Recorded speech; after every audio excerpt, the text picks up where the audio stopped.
Over mid-wicket, shorter leg side boundary. He's got a lot of that. Sam Curran is into him. He's outside his off stump and paddles for 4. Brilliant from Labuschagne. It's been good in just one format. Tom Curran bowls strip. It's in the air. It's behind square on the onside. One bounce. It's going to be 4 runs. In over the wicket comes Jordan Clark again.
Salter is in over the wicket to Jason Roy, who's got up and over the top of mid-off, inside out and away for... Salter's in once more. This is short. This is cut away for 4 by Jason Roy.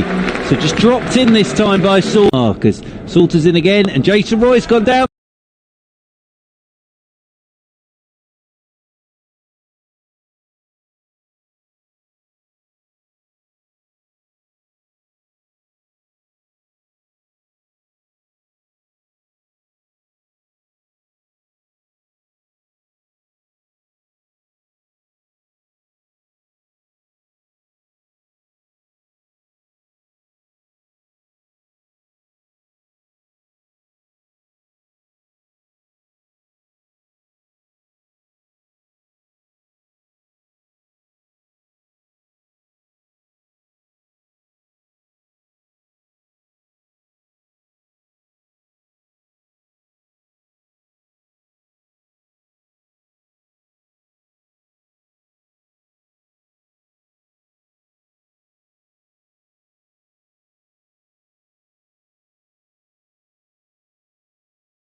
Long off. No, it's chipped to point, in fact, and David Lloyd takes the catch as looking towards long off. Handed Sam Curran, he's on 1.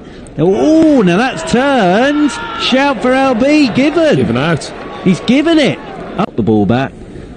Salter is into him, and Overton sweeping, and shout again from Salter, hitting the pad, running off down towards fine leg. The chase is on. It's a good chase. The ball's knocked back, and they're fiddling around and not confident enough to go for the big shots. They don't really need that many big shots, needing fewer than 7 and over. There's a appeal for a catch at the wicket, and he's been given 3 more balls for him to bowl. 2 for 24 he has at the moment. He comes in, bowls to Jamie Smith, who pulls him and goes through mid-wicket for 4. 1 ball left to the 14th over. Next delivery. Leaning back, and that beats the man there at short extra cover. Could find the gap, should find the gap, will find the gap. To the back. Evans to 30. Van der Hoogten bowls, and that's helped away.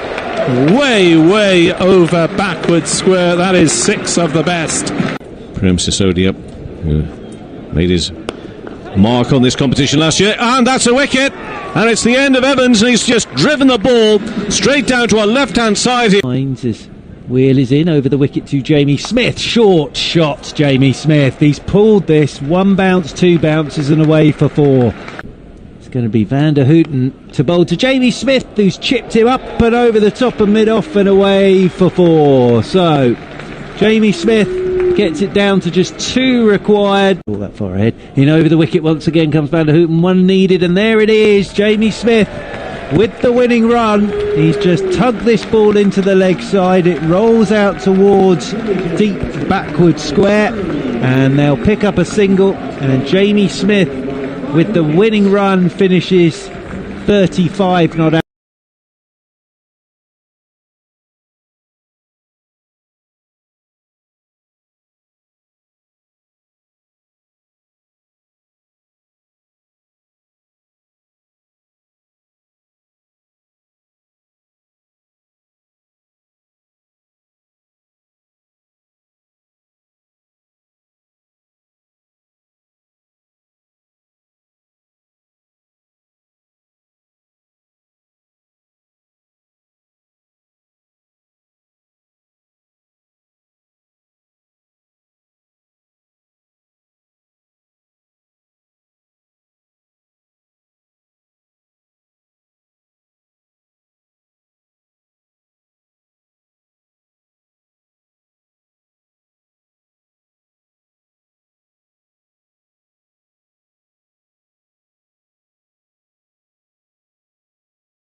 Kent slipped to their 4th defeat from 6 NatWest T20 Blast games this summer, losing their latest to group leaders Glamorgan by 55 runs in Cardiff.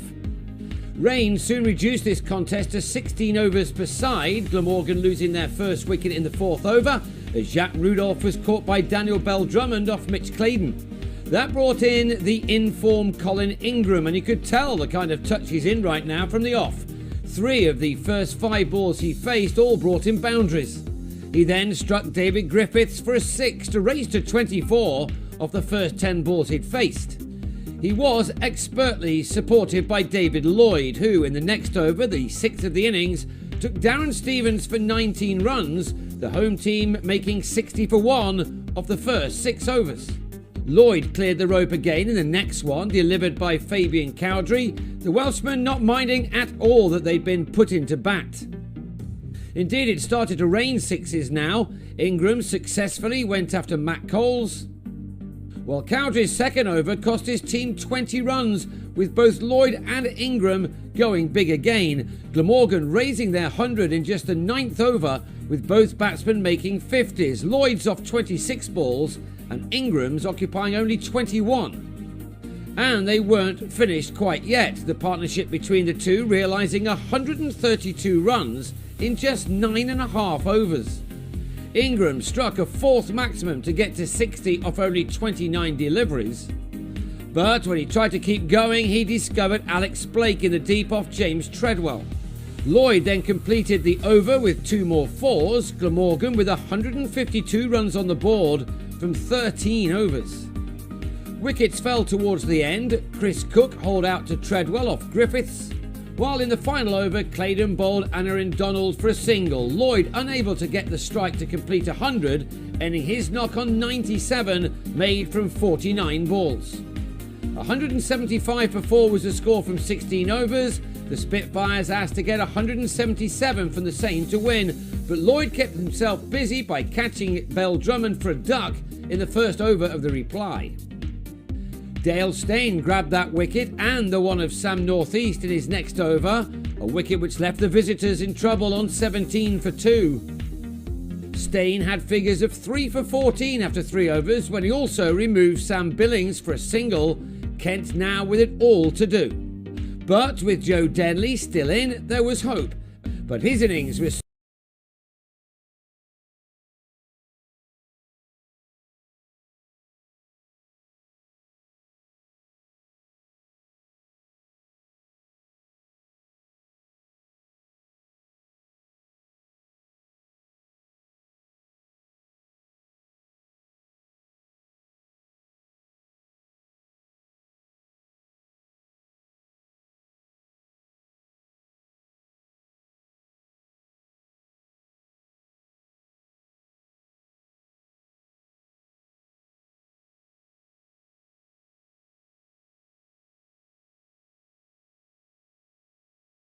At an end as he was held by Ingram off Michael Hogan after making 23 of the 44 runs on the board. Halfway through their reply, the Spitfires had got to 61 for 4 and now needed 116 more runs from the remaining 8 overs. Stevens knew exactly what he had to do. Kent were just about staying in the game when Blake also cleared the rope off Graham Wagg, but in reality there was just too much to do. Wickets inevitably fell. Stevens on 13 was bowled by Tim van der Gooten. Then next ball, Cowdrey was leg before to the same man for a golden duck. And when Ingram had Blake held by Wagg for 30, Kent were left on 87 for 7, 90 more to get from 4 overs. That was an impossible task, but Coles hadn't given up yet. He struck a couple of 4s and blasted 2 maximums in Ingram's over, one which went for 18, but that still left 62 runs to find of 12 balls.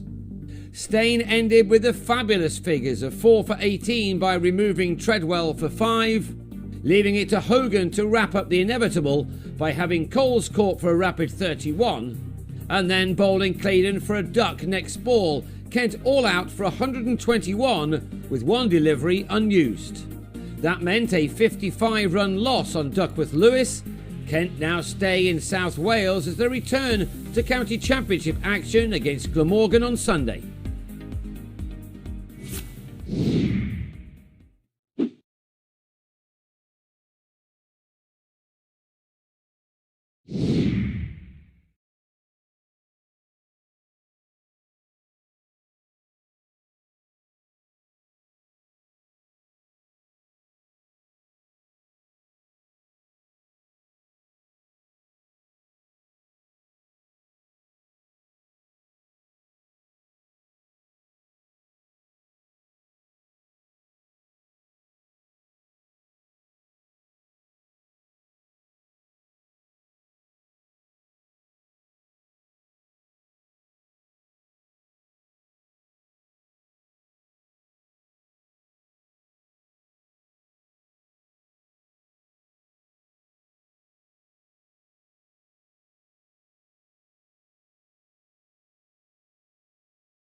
it's that time again.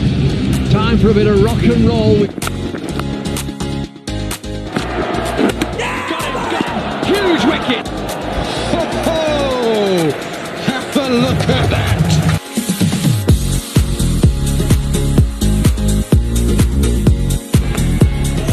That's brilliant! What a catch!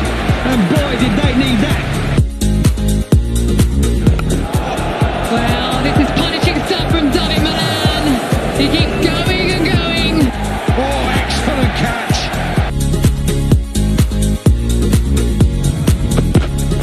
Gone, what a delivery! That is an absolute beauty!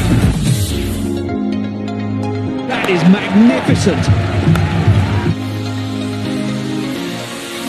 Got to be quick here. Yeah, brilliant world-class David Willey. Oh, he's gone again. He's gone again, this time straight. Running round. Oh, that's incredible. What a catch. Huge wicket. That could be the game right there. He's got him. It's 7. Unbelievable. Would you believe it? It's the Notts Outlaws, 2020 champions. Brilliant performance.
which I probably do sometimes as a coach as well in my part time.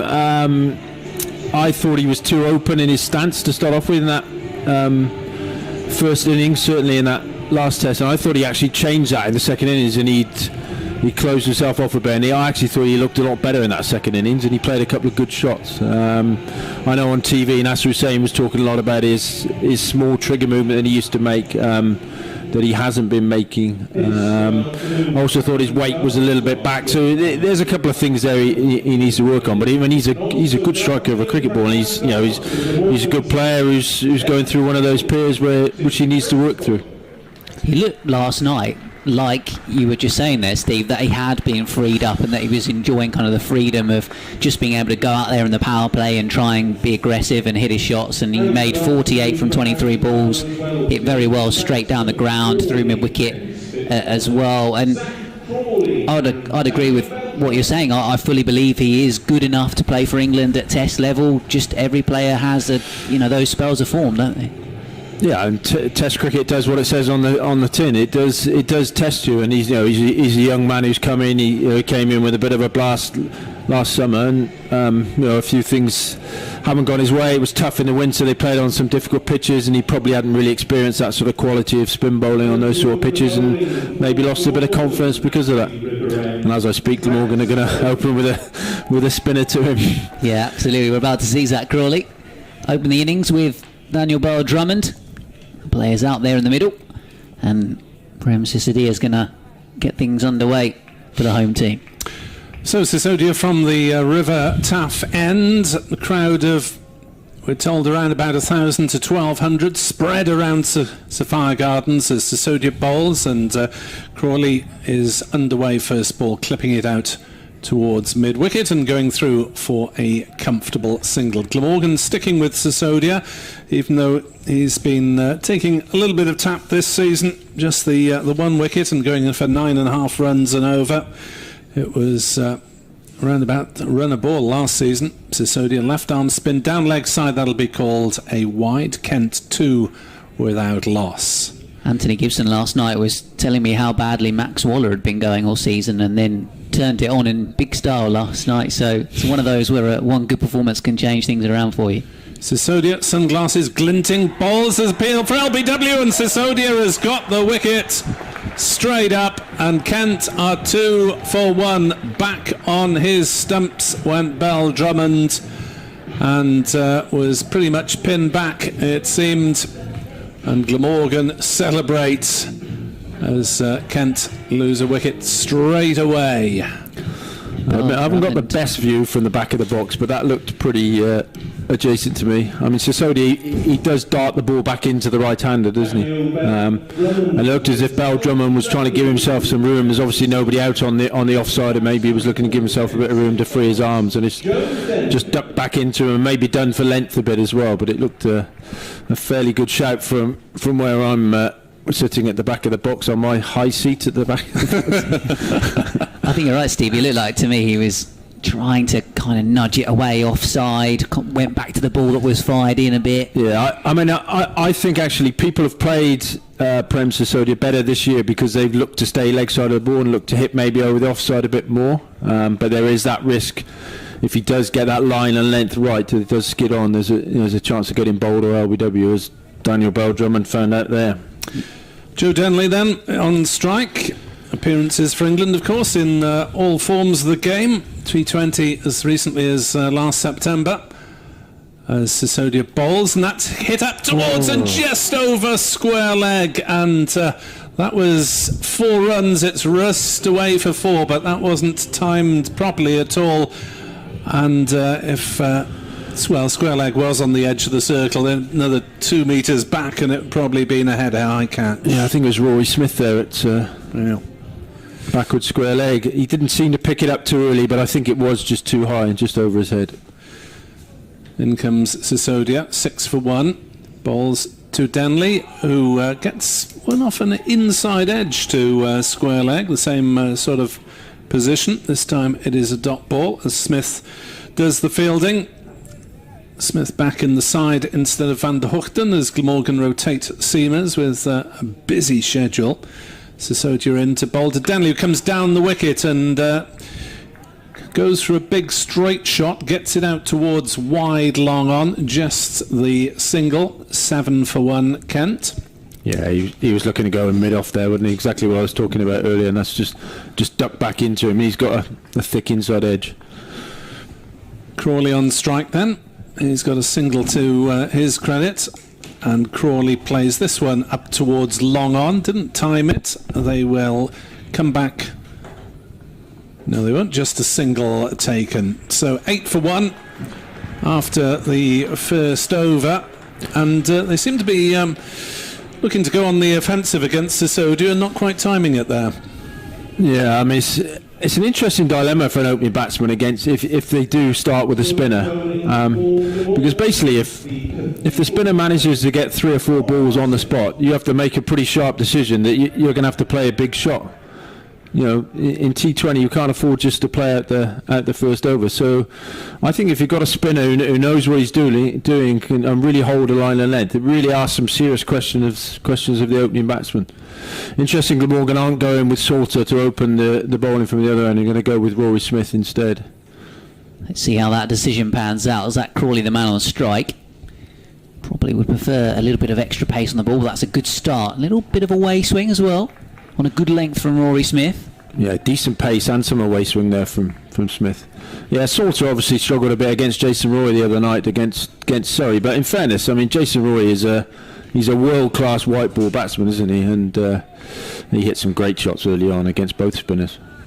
Thought when that ball was up in the air in the previous over that Denley and Bell Drummond were both going to go cheaply once again like they did last night against Somerset. Here comes Smith to Crawley. It's a short ball and it's in the air down towards third man. That's outstanding fielding to stop that from going for 4. No way Crawley was trying to hit it down there. He was looking to go leg side, leading edge down towards third man, and wonderfully stopped from going all the way to the boundary. I can't quite see who that is, Nick Webb. Come on, Nick, we're relying on you. Could well be Dowthwaite. It usually is in that sort of position. Yeah, it is Dowthwaite. Brilliant piece of fielding. Yeah, short of a length ball, which Crawley was looking to pull away on the leg side. He's got a leading edge down to going to third man. I thought it was going all the way at one stage. Did actually get one last night, a big top edge from a hook shot that went over the keeper's head for 6. He's going through the covers this time, or in fact straight to cover, where Colin Ingram dives to his right and does the fielding. Dot ball. You can tell Steve James is important. We've been struggling with small screens all season, and the moment Steve turns up, we get a nice big one. I'm sure that is nothing whatsoever to do with me, Nick. But that is going to be quite useful, I do. Steve James did open the batting with the chief executive of Glamorgan, so he's got pull round here.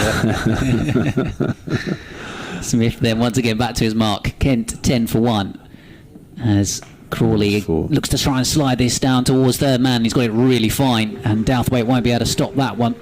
Whether or not Crawley's deliberately played it that fine, Steve James, he was looking to try and steer it down in that direction. Well, as anyone who ever saw me bat knows, I'm an expert in that area. I think that was deliberately played down there, to be honest. I think that was quite a delicate shot. Rory Smith's just giving him a little bit of width, not that much, and he was just short enough so he could run that down. There might have been a bit of thick edge, but he was trying to play it there, so I'm giving Zach Crawley the benefit of the doubt there, certainly. It's about the only shot I can play, in truth. 14 for 1, Kent. Crawley to 8. Smith bowling to him, and it's a cut shot down towards third man. This will only be a single. A little bit of bounce outside the off stump. Dowthwaite, a busy man down at third man.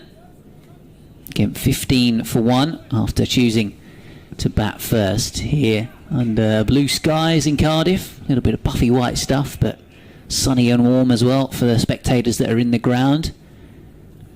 Around about 1,500, 2,000, Nick Webb? 1,500 tops, I'm afraid, under Welsh rules at the moment.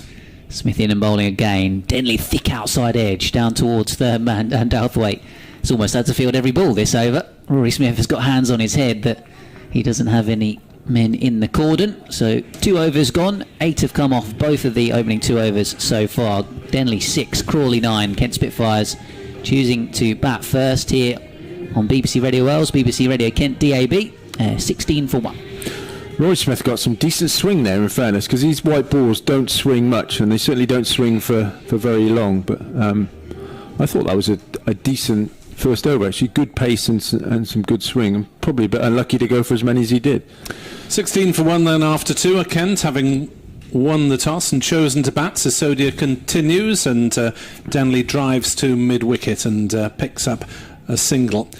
In terms of the crowd, when Welsh Government rules were initially announced, Glamorgan were hoping to have around 2,900 in this stadium, the capacity just under 15,000, but on further examination turns out to be 1,500 tops, as that's driven up to long on by Crawley, and just the single taken again. 18 for 1. But if cricket-loving groups of 6 people who all live together would like to apply for tickets, I'm sure Glamorgan would be absolutely delighted. As that's smashed away through square leg by Denley. Sisodia trying to follow him, but maybe dropping a little bit short and muscled away through square leg for 4. Yeah, the length was a problem there. Just too short. His line has actually been very good. He's tucked the batsman up nicely, but that was just too short and easily put away. 22 for 1. 6 off 3 balls so far in this over. Next ball sees another big swing out towards mid-wicket, not timed at all by Denley, and the ball just lobbing about halfway to the boundary. Salter doing the fielding, and single taken. 23 for 1. Sisodia has got a wicket, but he's also got several mistimed shots, which he hasn't benefited from so far. Tall figure of Zach Crawley, all 6 of him.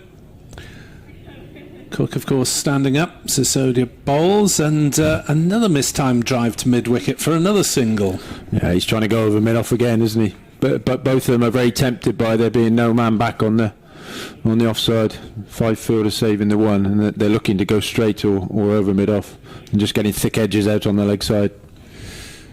Long on and mid-wicket are the 2 fielders back, as that is the inside out hit attempted, but he has he's dropped at mid-off, and that was a bit of a sitter, I'm afraid. Well, there's no bit about it, Nick. That's the easiest catch you'll ever see in your life, I'm afraid. Denley was walking off. He was halfway to the pavilion, not quite halfway, but he then had to suddenly scramble to make his ground at the non-striker's end. Who is that, Nick? James Wheel. Yeah, I mean, that's... Yeah. Not sure you can say anymore, so yeah. Nick, I'd have been embarrassed dropping. Well, I was going to say that. You playing for Mackin 15th or whatever you play for, I reckon, yeah, you'd have been embarrassed to drop that. Oh dear. Yeah, so again, Denny was looking to go over mid-off, wasn't he? And just didn't quite get there and skied it. I mean, yeah, I hope Denny doesn't make him pay too much. He's got at least he's got an immediate chance to make amends because he's coming on to bowl.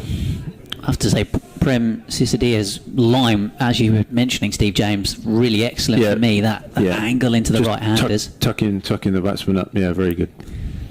Wheel tight to the stumps then, bowling to Denley. He's trying to force his way off the back foot, having been given that reprieve. He might get a couple of runs here down towards third man as well. Good running from the pair. They get back for 2. Denley to 15, 27 for 1, dropped on 12, and it was almost a mirror image of last night where he was at quarter wide mid-off, extra cover, trying to go over the top. Denley hasn't quite been timing it in the last few games as Wheel bowls to him, and again this is up in the air. This might be the wicket, it should be out. This time it is, caught at mid-on, and Denley departs this time for just 15. 44 in the first game, but hasn't been able to get going ever since then, and it's a short ball into the pitch, dug in by James Wheel, who's looking to hit over the top and just hit it straight up. Easy catch for mid-on, and Denley goes. I think that was actually quite decent bowling. I think Denley was looking to come down the pitch and he tucked him up and went a bit shorter, and yeah, he's just chipped up to mid-on there. He just seemed very frenetic tonight, Joe Denley. Didn't really seem... I know you've got to play his shots in the power play, but didn't seem quite in control of how he was looking to play there. But Wheeler be happy to get that wicket immediately, and Denley didn't make him pay too much anyway. But yeah, it's been all action anyway, this power play, that's for certain.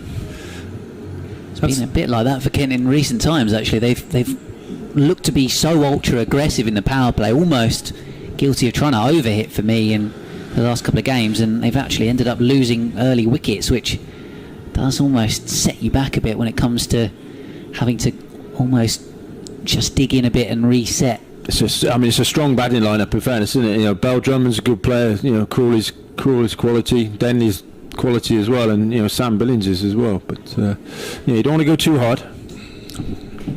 Billings to the crease then, and on strike, as you know, Crawley on strike. The batsman did cross in the air, so he just guides this one down towards third man. Gets a single before Billings will now be on strike, playing his second game in the T20 Blast for Kent. Both of these two, in fact, are having been in the England Test bubble. Billings is due to then link up with the England T20 group for the Sri Lanka series, so this well could be his last game of a brief little two-match cameo. They might as well stay in Cardiff then. Well, I think they're actually meeting up on Saturday, aren't they? So he probably might as well, actually. I probably shouldn't say this, but last time I saw Sam Billings play on this ground, he dislocated his shoulder. Wheel to him then. Pulls it away up towards deep square leg. I wonder if as a player he'll have been kind of remembering those moments a little bit. I'm trying to... when was that? 2019? Yeah, I believe 2 years ago, and he did miss. It was a 50 over game. 50 over game, and he went down awkwardly in the field, didn't he? Yeah, mid-off, went to his left. Yeah. Very early on in the day, if I remember correctly. Do you think he'll kind of have memories of that and I'm not sure. Scarred a little bit on this ground? I don't know. Wheel bowling to Crawley. Looking to give himself room. Excellent fielding at backward point. Can't squeeze it through the gap. And a dot ball. So this has been a good over from James Wheel so far. Yeah, David Lloyd appears to have gone into that point gully position with Kieran Carlson, who feels they're so often in the Championship, out on the square leg boundary at the moment. Smart work from him, as Crawley was looking to give himself room and drive away square of the wicket. The Spitfires in the sunshine here in Cardiff, 29 for 2. Wheel bowls the last ball of the over. Kept a little bit low perhaps, leg side.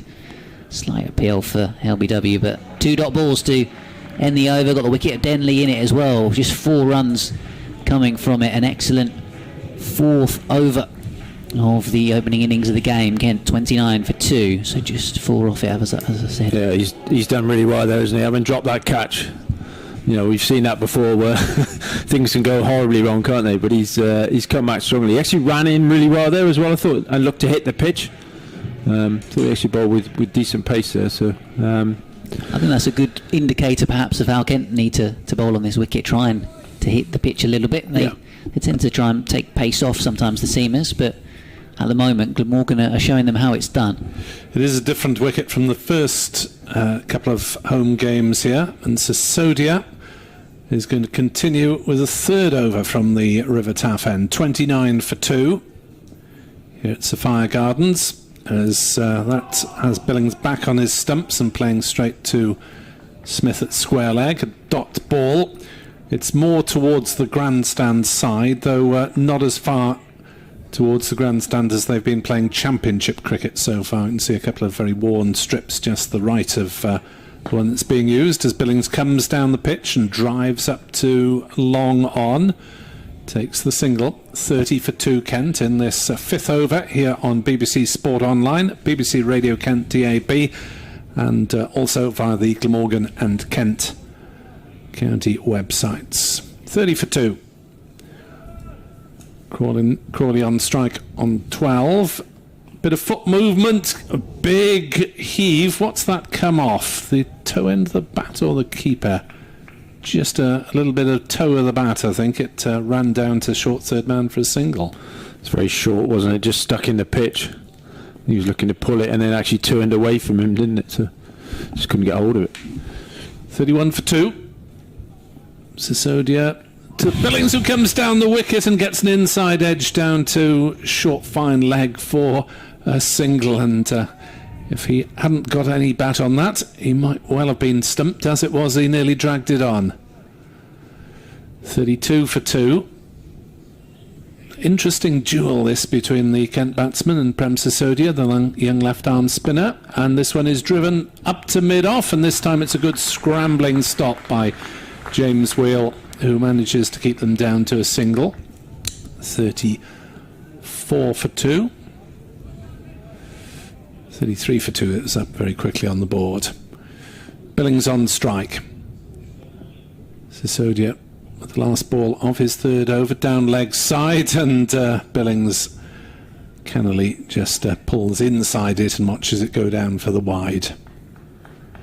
Very bright boots, Sam Billings out there, isn't he? Yellow come red, is it? Yellow and orange. Sisodia bowls, drags it down. Billings clips it up to mid-wicket. We'll just take a single. So 6 runs off the over, 35 for 2. After 5, are Kent having won the toss and chosen to bat. I think what we're seeing there, Nick, is a big difference between the game the other night at the Oval compared to this. Obviously, the Oval was a belter of a pitch, wasn't it? It was quite easy to just hit through the line, and you had someone like Jason Roy doing that, who's a top class player. But here, the ball's just sticking in the pitch a little bit more, and the batsmen are finding it hard to get after Sisodia. And he's bowled really well. You know, it's a tough gig, isn't it? Bowling 3 overs in the power play when you're a young spinner. It takes a good degree of mental strength as well as skill as a spinner. So it's going to be Rory Smith to bowl the last over of the power play. In fact, as this one beats the outside edge through to the keeper, Sam Billings just indicating that gentle away swing that we've been talking about. Yeah, you don't often see the ball swinging for this long, do you? Yeah, he's done well, Rory Smith, in fairness.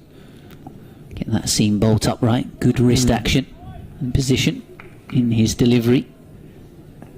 Kent's batsmen have been given a good working over here in this power play with a slow left arm of Sisodia, and then the seamers. Oh, hello, that's another absolute beauty. Just looked like it skidded on a bit. Just went straight on. I mean, I think the conclusion here is it's not a straightforward pitch, is it? It's not about it. Looks a little bit too paced already, I think. Yeah, the wickets down that end of the square don't tend to be, it seems, as favourable for batsmen as the ones more towards the middle or the left. Smith to Billings then. Oh, again, extra bounce outside the off stump. From a goodish back of good length. It's basically taken off of good length, isn't it?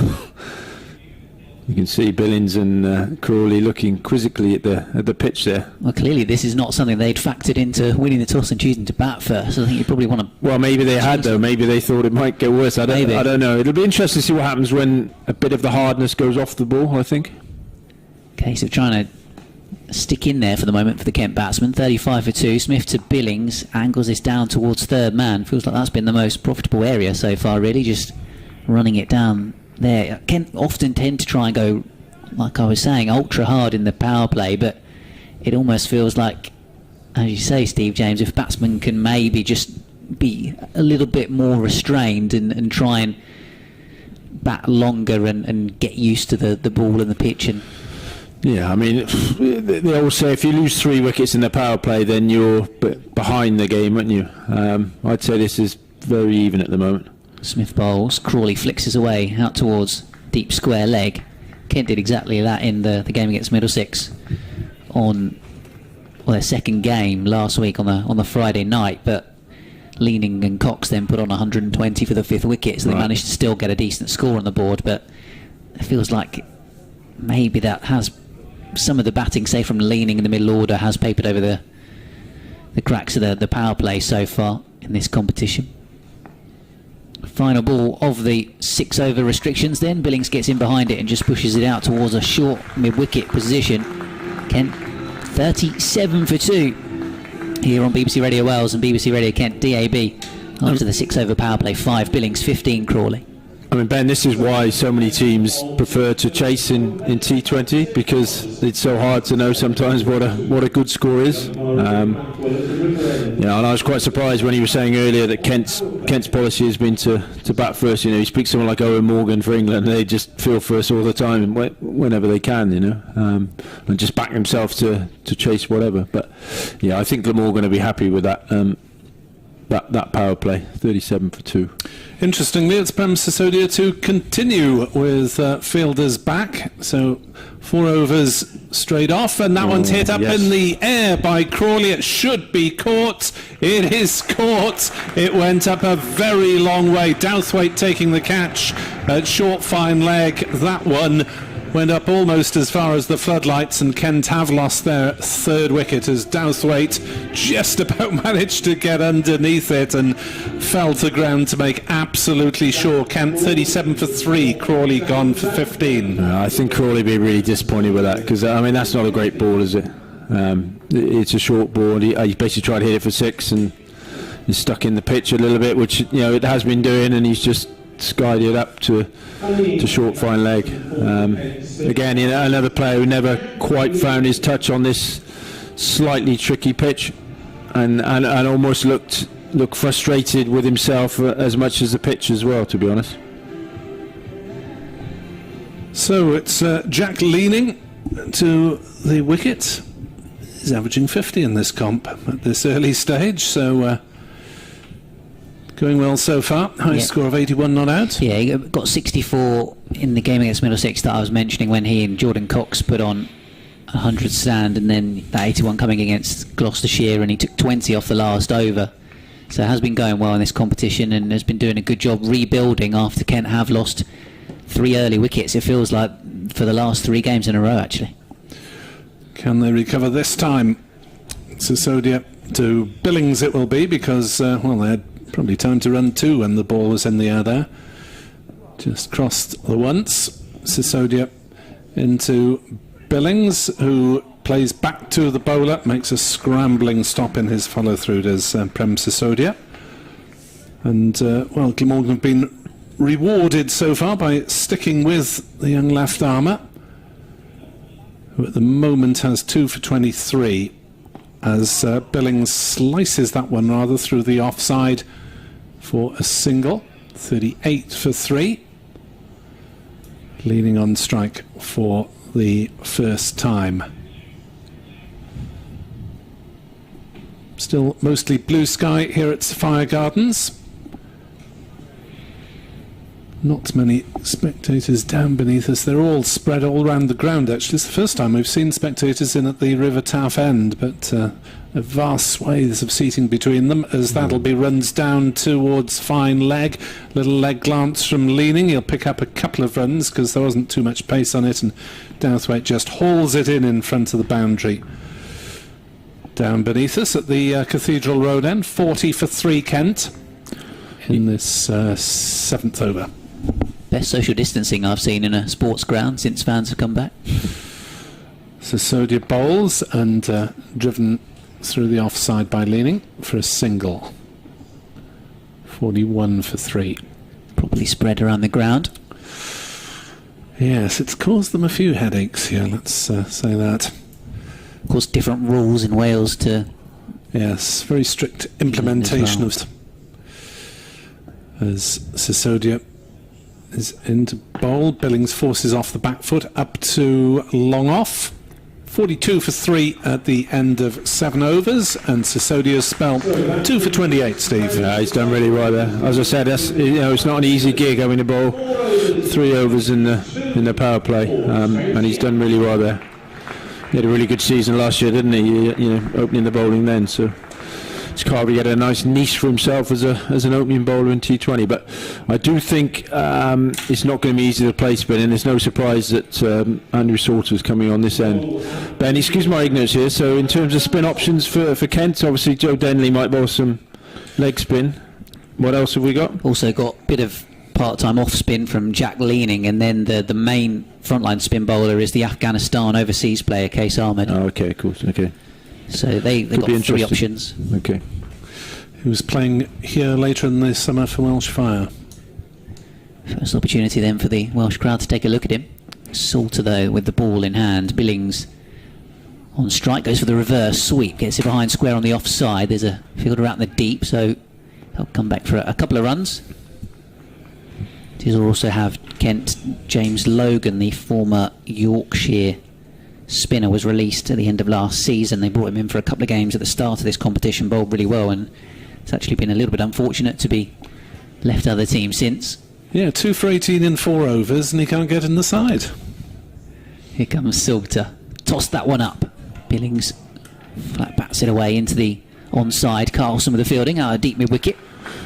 Glamorgan have obviously got Marnus Labuschagne with his leg spin, and Colin Ingram as well, who has bowled quite a lot in the past, Nick, isn't he? With some success as well, actually, in fairness. Not so much recently, surprisingly. Chalini just marking out a guard here. Giving the pitch a good prod before he'll face up to Salter for the first time. A tricky start to this game then for the Kent Spitfires, who are 45 rather for 3, as this one's clipped down the ground up towards long on, where the aforementioned Labuschagne does the fielding. Be interesting to see how Darren Stevens goes on this wicket. He's almost used like a spinner by Kent, in the sense that he doesn't bowl in the power play, you stick him on straight afterwards. Pace off the ball. And Salter bowls, and it's clipped away by Billings in those, like you say, Nick Webb, bright orange with a bit of flash of yellow on the heel, the boots that he's wearing. They are flash, aren't they? They'd go well with the Welsh Fire kit, in fairness. Slight tweak to the field for Glamorgan to stick Ingram in it. Short mid-wicket. Here comes the off-spinner Salter once more. Clipped away by Leaning. It should be that fielder Ingram who runs and retrieves. Yeah, what happened there was because Billings plays that reverse sweep so well, he'd had to bring mid-wicket to to have 2 men behind square on the offside. It all seems weird. Seems weird to have an off-spinner bowling with a short mid-wicket, but that's what Billings has forced him to do by being able to play that shot.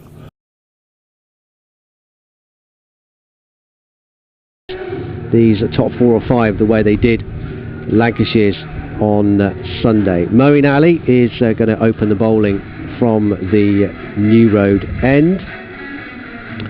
It's one of my bugbears of T20, Sal, when the kits are too similar. Oh, don't get started on a home and away T20 kit. But I know what you mean.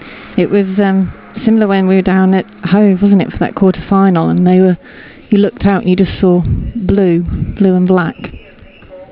That's what we've got predominantly here tonight. We're nearly ready to go. First over. And Bairstow is away straight away. Yeah, 82 off 45 balls for Johnny Bairstow last night. His first season in the Blast for the Vikings since finals day in 2016. And Adam Lyth at the other end had his first meaningful contribution of this season's competition as well, with 51. He'd only scored 6 in his previous 2 innings, didn't he, Adam Lyth, but came good last night. Well, he's such a dangerous player, Lyth. He's off the mark straight away. Almost had a thought about pinching a second, but Vessels is in quickly. Yeah, put on 113 with Bairstow for the first wicket last night. They gave the Vikings a terrific platform. The Foxes gave it a good go, though.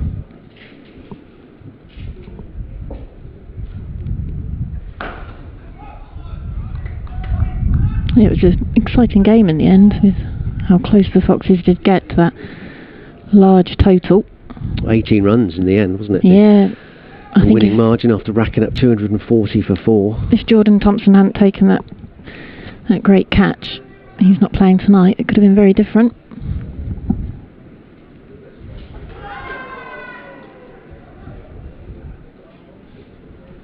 Bairstow alive to the opportunity at the non-striker's end. Pitching the leg by.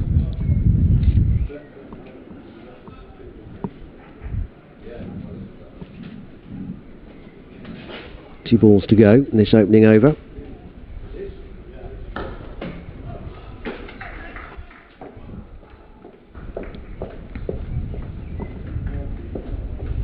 You say that experience from Lyth, being 33 now. And Bairstow's 31 himself. Plenty of experience as well, although not so much for Yorkshire of late.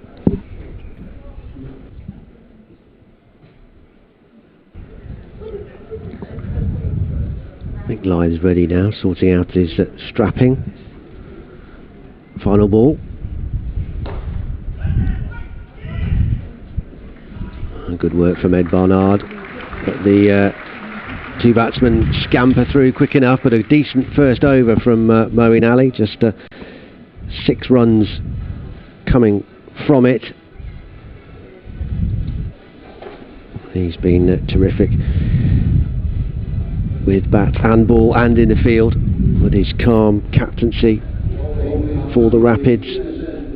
2 for 15 against Notts, 2 for 21 against the Steelbacks, none for 24 against Lightning. I'm going to see Dylan Pennington open up from the Diglis end. He didn't play the first 2 games for the Rapids, Pennington, but he played on Sunday, bowled just the 2 overs, 2 for 15.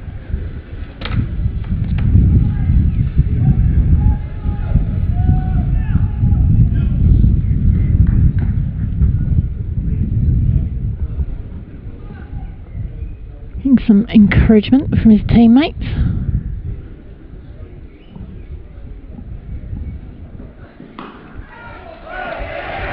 Well held, well held. It looked like it was going to pop out, but Dylan Pennington had a second bite at it, and those big hands just about grabbed on at the second time of asking, in a really big blow. Line's gone. From Dylan Pennington there.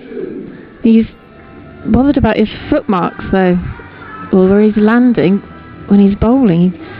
He seems more concerned about that than celebrating taking that early wicket of Adam Lyth. I wonder if that's what slightly put him off when he took it at the second grab.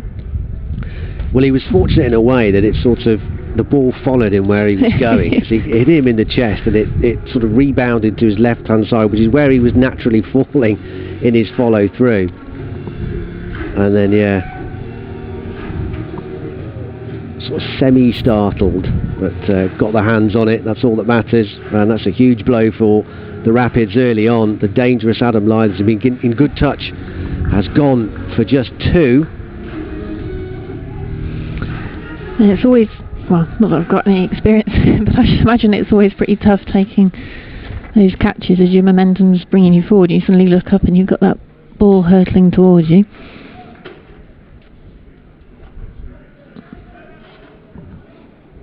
Although that does bring David Malan to the crease, although not really set the T20 alight either so far for Yorkshire. 23, 10 and 6 so far in the 3 matches played.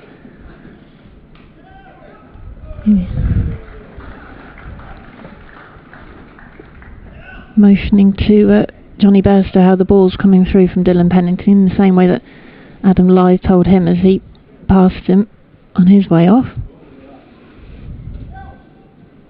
See the height from Pennington.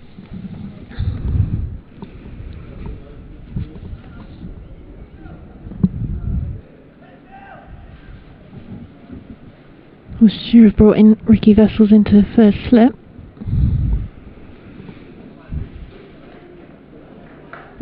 That could have paid off as well if David Malan had got a nick on that. He might have done that little bit to try and reach that, the first wide of the match. And Worcestershire have been so good at controlling the extras. Which is 2 wides in their opening 3 matches prior to tonight. But yeah, he would have been cross if he'd managed to tickle that one through to Ben Cox. It's crucial though, isn't it, keeping the extras down in such a short form. You know, you've only got 20 overs to play with, haven't you? Yeah, it's something that Alex Gidman has been highlighting, how hard they've worked at that area of the game, trying to keep those to an absolute minimum for obvious reasons. and it's been very impressive. They've been terrific in the field pretty much from the word go. There was a slight blemish on Sunday where I think they dropped 3 catches, didn't they? They did. Which is a slight blemish. Slight blemish. Sounds bad. Most unlikely. I mean, luckily one of them didn't count, did it? 'Cause the drop from D'Oliveira in front of the hotel, then Ricky Vessels bailed him out, didn't he? Vessels yeah, it was Butler the next ball, wasn't it? So 8 for 1 then, after 1.4 overs. Bairstow checking the field.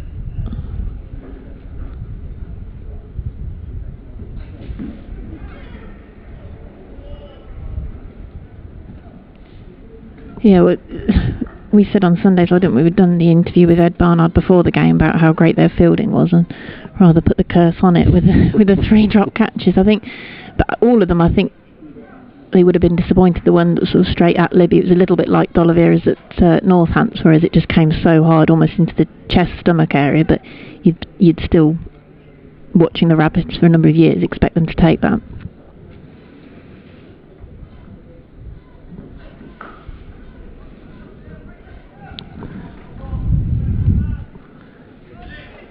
Another single to wrap up that second over, and applause for Dylan Pennington as he's taken the wicket of Adam Lyth. 10 for 1 after 2, containing the Yorkshire Vikings at this stage. Yeah, just 4 off that opening over from Dylan Pennington. Good stuff from him. I'm going to see Ben Dorcius, who's got better, certainly, as the games have gone along. Had a tough night in terms of his first few overs against the Outlaws a week ago, but he's got steadily better, particularly at the death in games as well, when he bowls late on.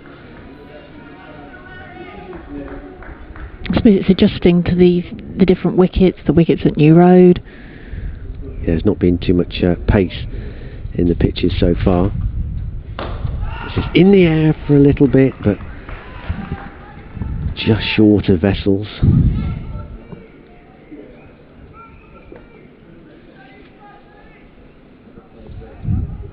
Yeah, best bowling so far on Sunday against Lancashire, 1 for 27. But the last 6 overs that he's bowled prior to now have cost 40 runs.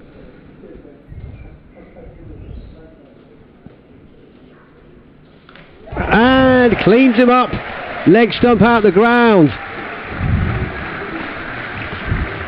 I was just about to say, he's really settling into I think his it's fair role. to say now, Darcius cleans up David Milan, and the second big scalp has been claimed by the Rapids. 10 for 2, the Vikings, and Milan has gone for just a couple. He's really not enjoying the blast this year, is he, David Milan? No, he's having a difficult start. It's 23, 10, 6 and 2 now. Obviously being included and talked about in England circles again.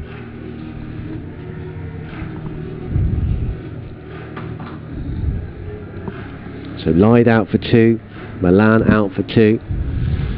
Tom Kohler-Cadmore, who will need no introduction to Rapids fans, of course, is the new batsman. It's interesting. Yorkshire mixed up their batting lineup yesterday, and Kohler-Cadmore didn't get a bat in the end, but he's back in at 4 today. Facing Ben Dorcius.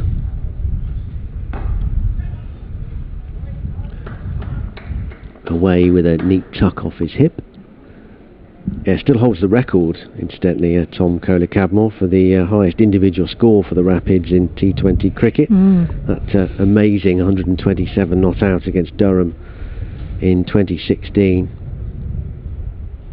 The 8th highest score in English domestic T20.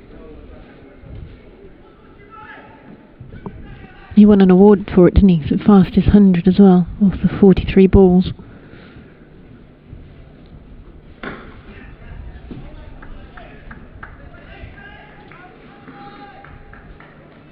think the Rapids have looked at this and said, well, Yorkshire batting lineup, what batting lineup? It's a similar thing, isn't it, to what happened on Sunday. Butler got 50, but no one else really stuck with him. But in Butler terms, that was a relatively pedestrian. It was, yeah. It was one of those innings where he got to 50, you didn't really notice. It wasn't the 4s and 6s that we're sort of accustomed to.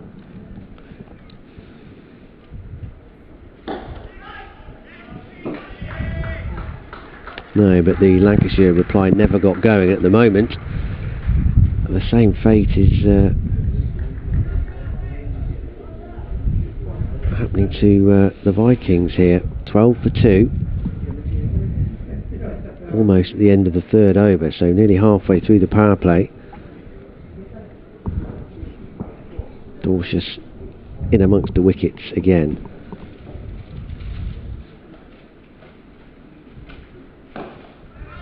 And a nice finish to the over. Terrific stuff from Ben Dorsius. 12 for 2 after 3 overs now. Just 2 runs coming from that over with the wicket as well.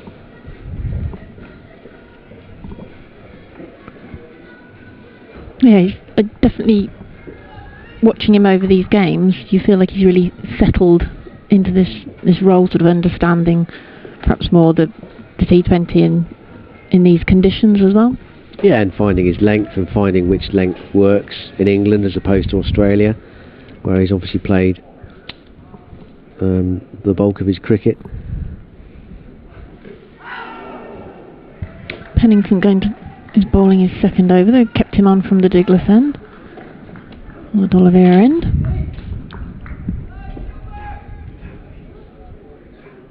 Somewhat unusual in some of the T20 games. Often it's completely mixed up, the bowling. But, striking with his second ball tonight and getting Darwood Malan will really help his confidence, Dorsius.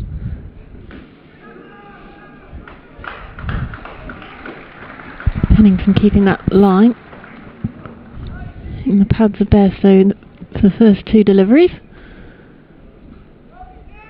Certainly more chatter in the field from the Rapids than there was from their opponents on Sunday. And it's a great start, you would expect that. Lots of encouragement.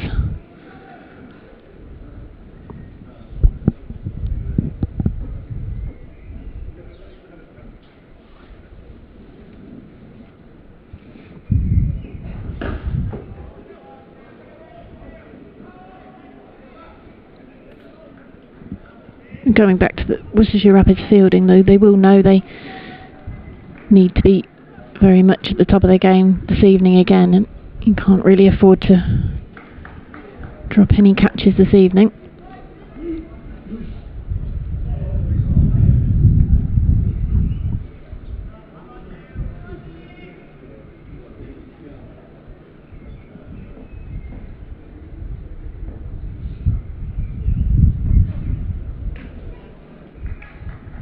Just straying a little bit.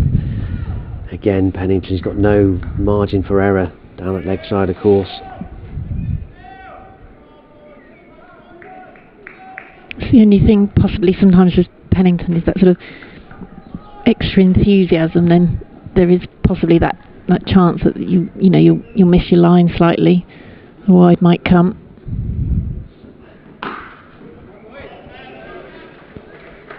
It's the first boundary of the evening. Yeah, he's just a bit shorter then, and Kola Cadmore's going to feast on anything in that sort of range, onto it in a flash. And of course, in these early overs, plenty of room out there. And put away with some style. Yeah, just struggling a bit here, Pennington. Captain's having a word with him. One down the leg side, albeit not very far, but of course it doesn't have to be. For the wide, and then overcompensating a touch, dragging it down. And getting clattered through mid-wicket.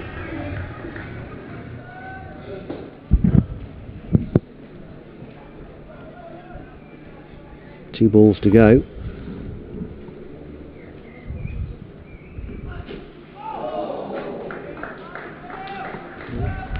Good comeback from him. Yeah, I think he was looking to put that somewhere into the King's School playing pitches, wasn't he? Tom Kohler-Cadmore. Well, he sent a few out that way during his time as a Rapids player. He's not being used as a car park this evening. Yes.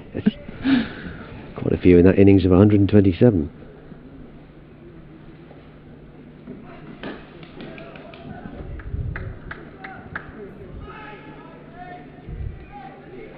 He'd want to come back for a second then, but Vessels with the fielding.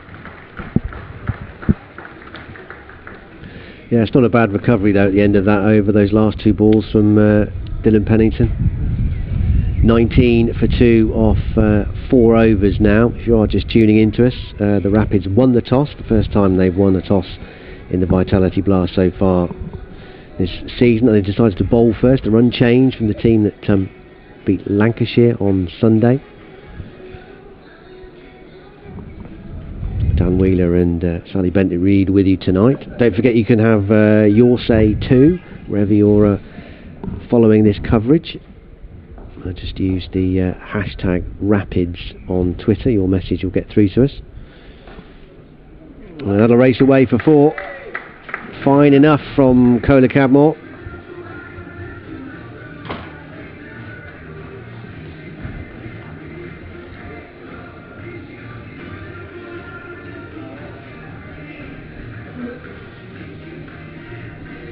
Got to readjust his lines for the right-handers, Dorcius.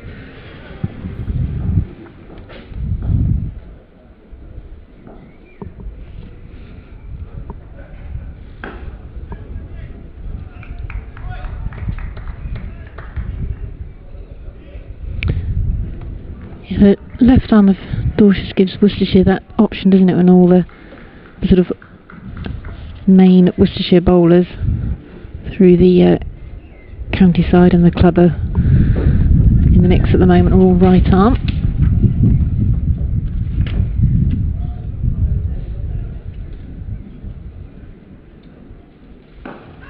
Oh, it's just short and a bit too far to his left, Dorcius. Might have been able to get across in his follow through, but that would have had to have been spectacular, wouldn't it? Probably made of elastic, if we're being honest. Well, a false shot from Bairstow. So a little bit too early.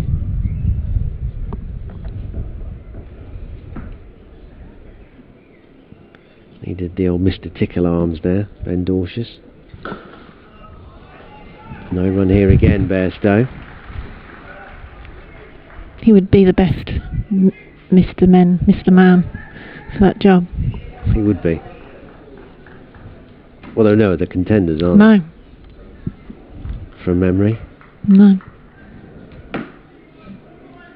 I'm trying to think now. Mr. Tall could stick out a leg, couldn't he? Mm? Knock it up with those massive brogues he used to wear. Yeah. Bairstow has an issue here. Is it the bat? I think it is, yeah. See, do you think that's the bat that he's playing with at the moment that hit the 82 last night? Or are he calling for the one that hit the 82 last night? Because 82 off 45. Well, you think the bat might be having a rest? Well, I'm just curious. I'd love to ask him. But you know, you've hit 82 last night. Are you using the same bat? I would have thought he probably is. Yeah. I mean, they have millions of bats. Well, that's the thing. They have so many these days. I don't know.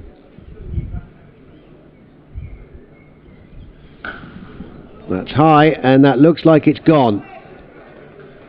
Certainly has. No, he swapped it for the one that hit 82 last night. Yeah, I think so. Out the ground for 6. Ed Barnard would have been interested there for a fair degree of that hang time before realising that it was a little bit too far. Bairstow up to 11 with his first 6. Better length this time from Dorcius, and good work on his follow through too to finish the over. Nice comeback from him. 30 for 2 after 5 overs. 2 overs, 1 for 13 now for the Aussie left armour. So that's 6, slightly denting his figures.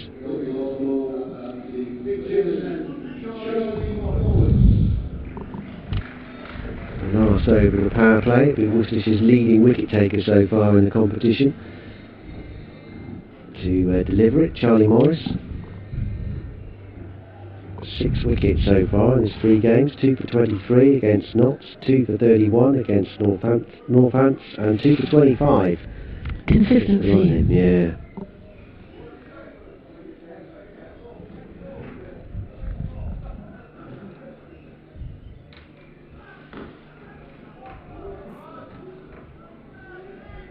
Immediately taking a bit of pace off the ball as well. You can say Glamorgan were just sort of waiting for that one, watchful.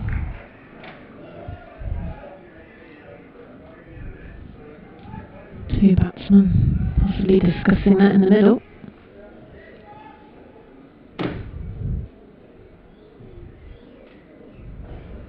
Bairstow checking the leg side fielders.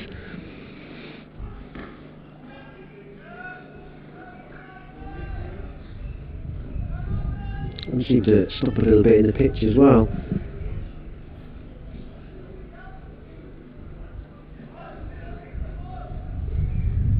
Had some slow surfaces here at New Road. I mean, I know that Messrs Hales and Clark didn't seem to follow them much last Wednesday in the power play, but Lancashire certainly couldn't get away. And bowled again by Charlie Morris. And so far, Yorkshire also struggling, really too. 3 balls left of the power play.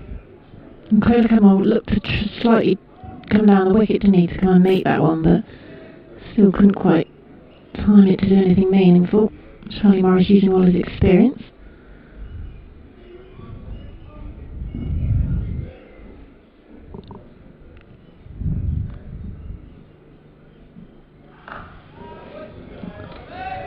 That one's away for 6 though, as Glamorgan does get hold of it this time. Pulls it around. 6 in front of the hotel. Well, he's so good at picking the length early, Glamorgan. It's a really strong shot for him, isn't it? We saw it early with the pull through mid-wicket off Pennington, and this time from Morris again, just a bit too short. Fetch it a little bit, but brilliantly timed. He had time to do that as well, didn't he? Yeah, 6 all the way.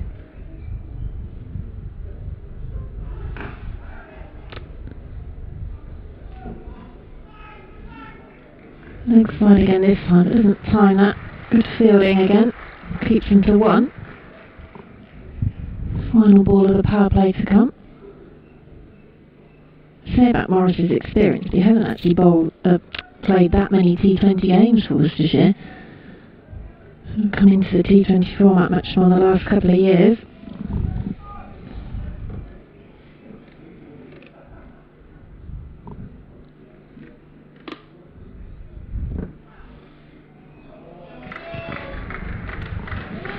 So that just using his experience to get that boundary 4 away. Just flicking it round off his toes.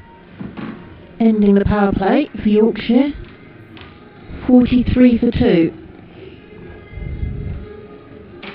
13 coming off that over for Charlie Morris. And the 6 and 4.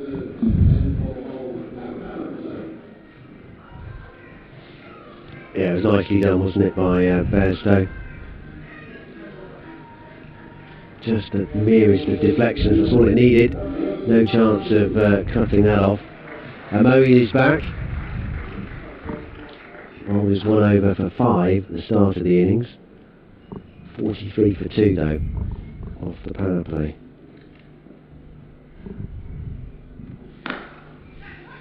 Now the field obviously can spread a bit. And from now on, this is the phase of the game where the Rapids put the squeeze on with their slower bowlers. Ishodi and Brett D'Oliveira making up their trio of spinners, of course. Be close to a wide, yeah. Quicker, but I mean, just losing the radar.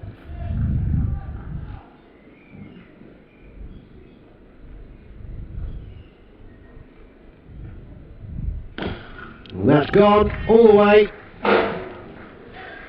smacking into the fascia boards above the press box to our right.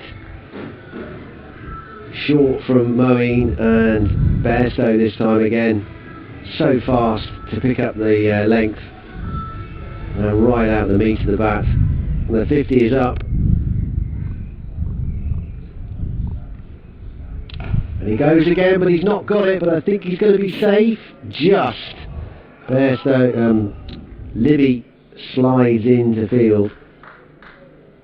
And has a quick look at that bat, which he's already changed once. Johnny Bairstow, but he'd been worried there for a split second.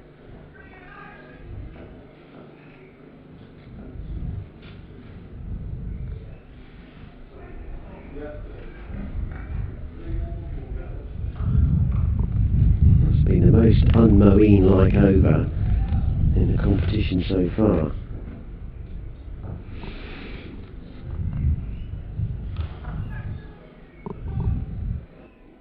Well, think about pushing for 2. Yeah, they'll get it as well. Whiteley out in the deep. You've got 4 wickets, haven't you, Moeen, in the 3 games coming into tonight at 5.45. So yeah, as you say, this is, well, it could have easily been out a couple more metres on it.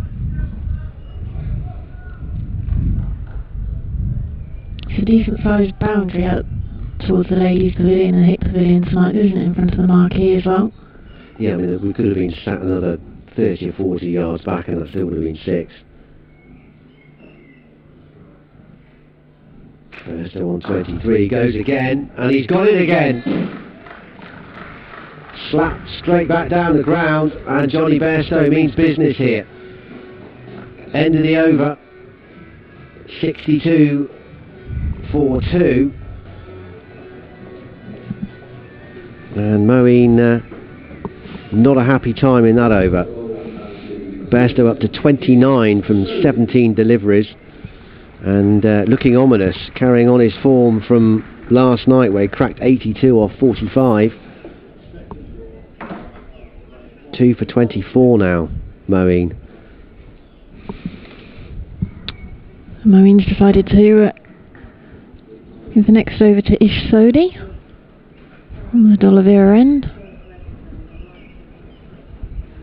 19 off that last over from Moeen.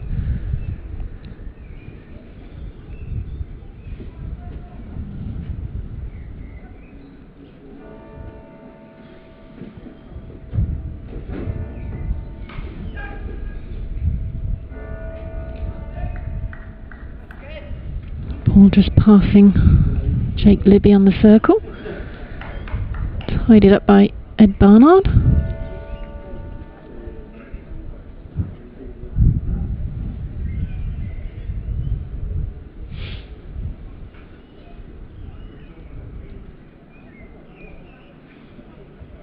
A bit of sunshine here for the first time tonight.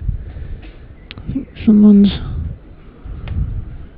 disturbing Johnny Bairstow.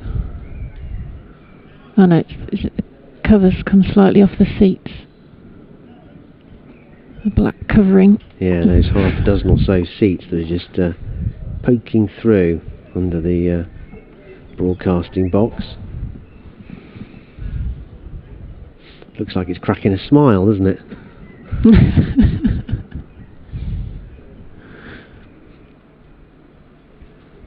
I didn't know if you meant the seats or Johnny Bairstow. No, the seats. Right.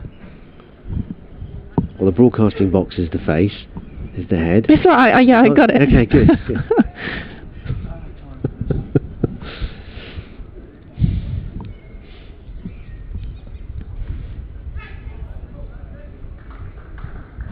I don't know if perhaps he'd heard our conversation about the Mr. Men. Possibly. Well, no one's done anything about it at the moment, have they? No. A couple of people did move to do it. Maybe you said wait till the end of the over, or not sure. Still 4 balls of the over to go though, because it only bowled 1.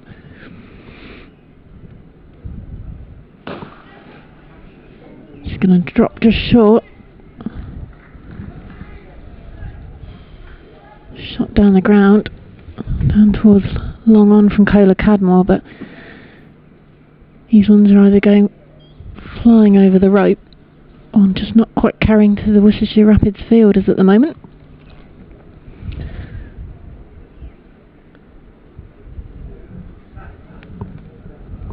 To break this partnership, second wicket falling, and he had just 10 runs.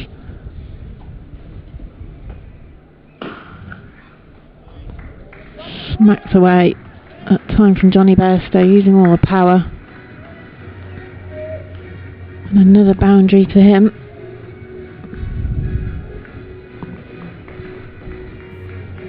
That's his second 4, 3 sixes he's hit this evening as well.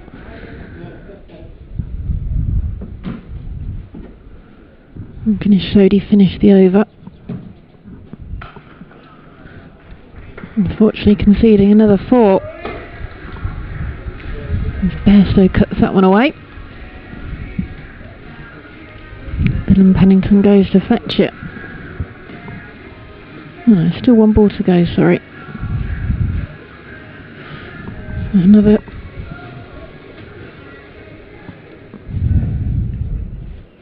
Ben Cox just adjusting the field as well.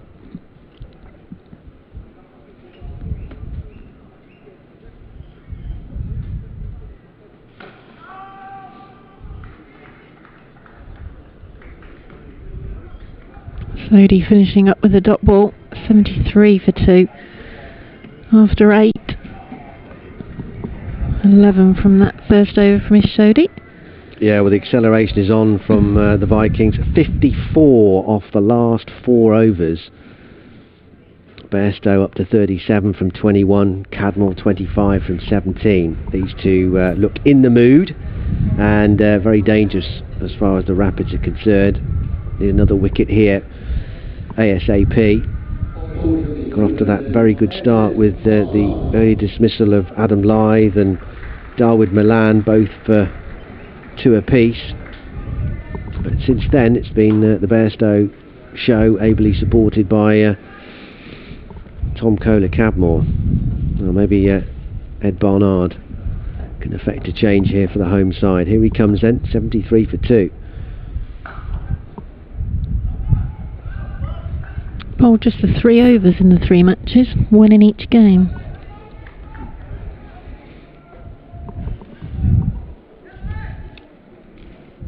No wickets. Yeah, it's 1 over down at Wantage Road, cost 21. I think that was when Safe Zaid took rather a shining to him.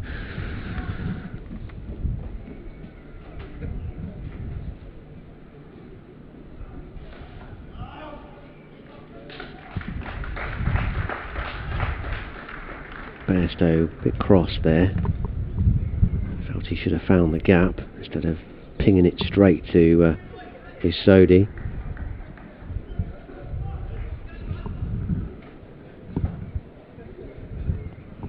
.37 from 22.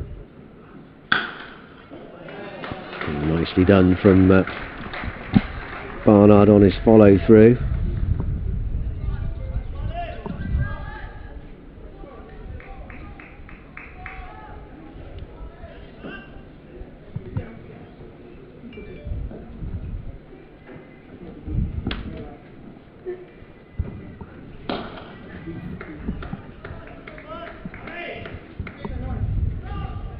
Misfield from Dorshers, but it's not going to cost an extra run. They did think about it initially, but recovered in time.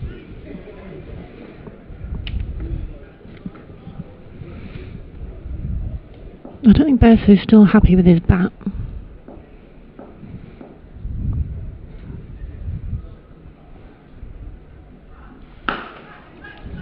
Got it straighter this time, but it is only going to be 1.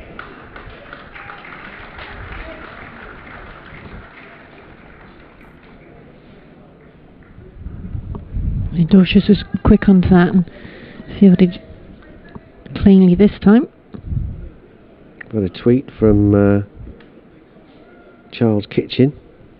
Get to that in a second. More runs here. It might be 4. It is. A forlorn dive.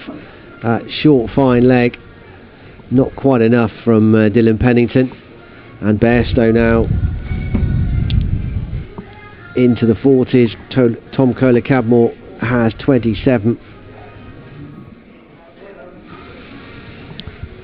80 for 2, Yorkshire Vikings, and Barnard's shoulders just dropped as that one, as he realised that was going for 4. Before he got his cap and set off back to his fielding position in front of the ladies' pavilion at New Road.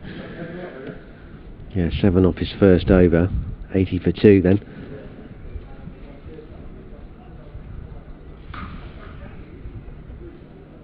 We'll field this one. Without having to move. Sodhi carries on from the D'Oliveira end.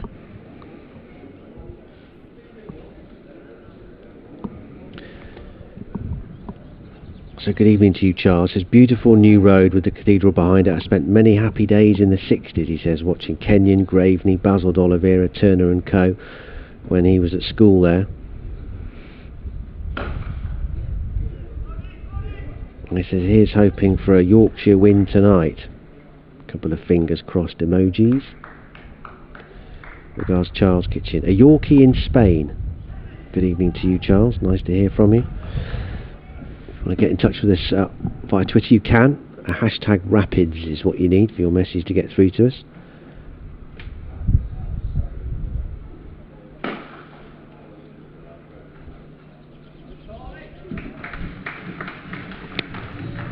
Pennington can't get round to cut that one off. Another 4. Straight down the ground. Full of ball from Sodhi. Kohler-Cadmore doesn't miss out on that one. He's on 32 from 21 now.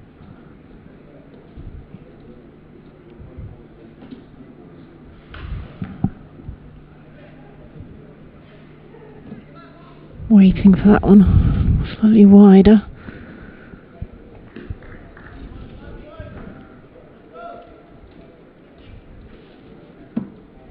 Creeping up to the halfway mark.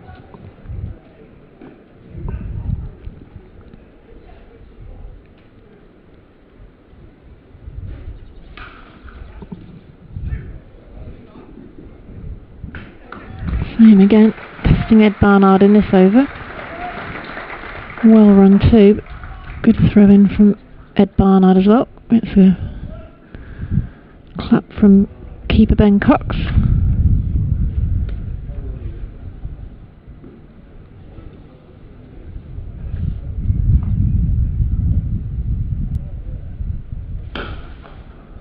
Another one down the ground.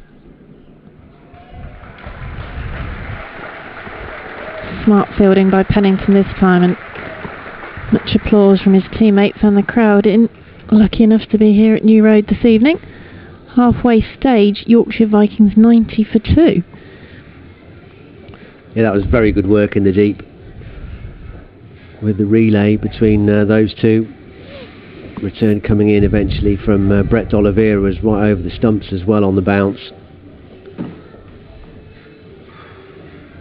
So Worcestershire's ground fielding has been on point. A few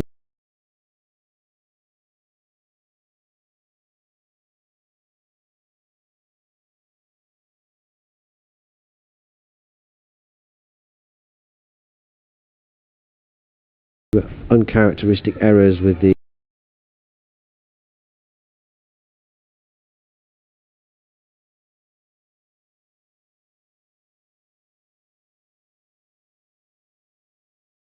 wides and the extras. The 90 for 2.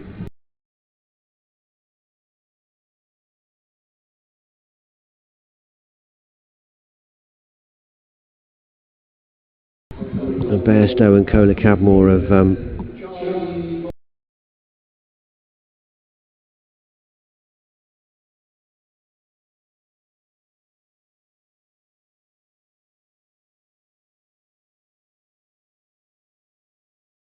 led the recovery with some style for the Vikings here after the early loss of Lythe and Milan for 2 apiece.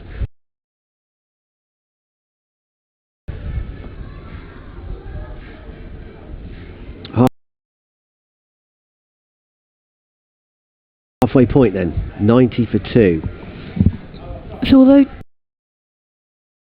So Charles was saying he watched a lot of cricket here, the Worcestershire Greats, but he wants Yorkshire to win. Yeah. Right. That's allowed. Oh, I know it is, yeah. I was just checking because he'd said he'd seen a lot of cricket here at New Road. It wasn't the ending to the message I was expecting. Yeah, I guess so, yeah. Yeah.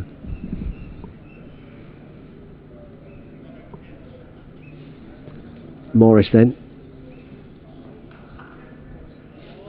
Oh, that's beautifully timed and placed by Bairstow, and it's a lethal combination, and it brings up his half century of 29 deliveries. It's been a brilliant innings, full of belligerence as well as a deft touch. Perfectly illustrated in that last shot to bring up his 50.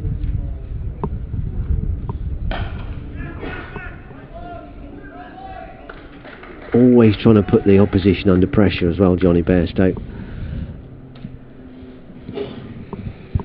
Good sliding stop by Jake Libby, that quick single. Always coming at you.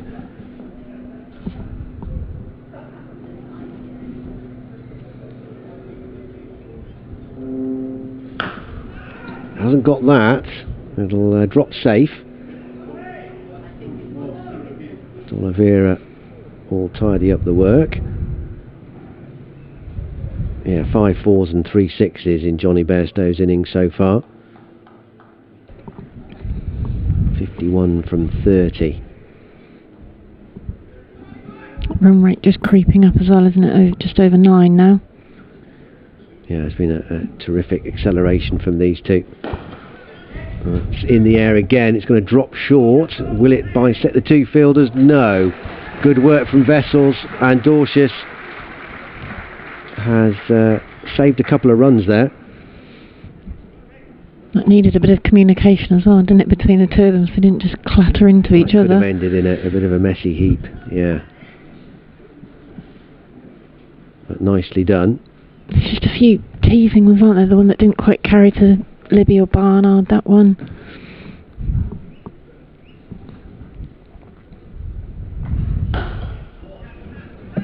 Same area again, this time all the way along the ground, but it's terrific work from Dorcius, and a good throw as well. He would have been in with a direct hit. But the 100 is up with that couple for Bairstow.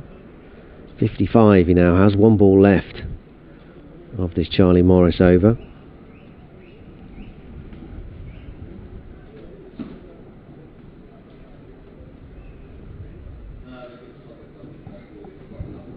They'll be eyeing a total in excess of 200 here again for the second successive night, the Vikings. Again, the shout of 2. They're going to put pressure on Ed Barnard here. Oh. But that's not good from Bairstow. And he's in a lot of pain. Hamstring or a muscle certainly gone, hasn't it? And this is not good news for Yorkshire Vikings, or of course for England.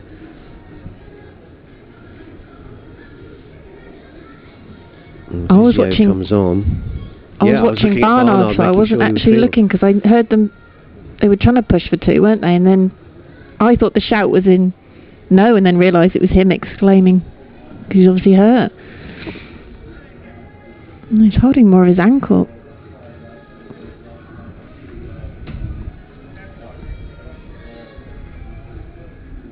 I can't think now. Then did they turn for a second, or did he decide not to, and was that him coming back?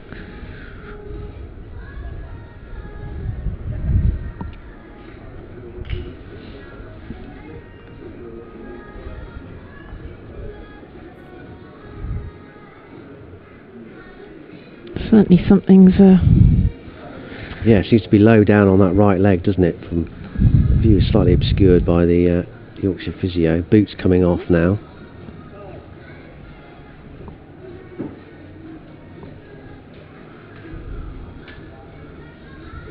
Moeen Ali watching on as well. And of course with the T20 series against Sri Lanka on the horizon.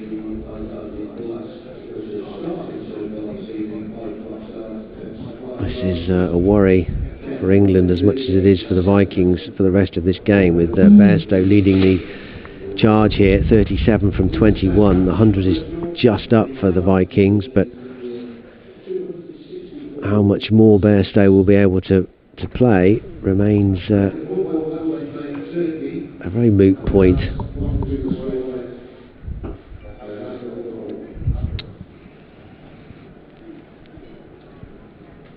Well, elsewhere tonight there's another game going. There's two other games going on. The other group in the other game in the North Group, Leicestershire Foxes against the Birmingham Bears, doesn't start for another 20 minutes or so. But in the South, Glamorgan against Kent. Kent 138 for 7 with 1 over to go in their innings.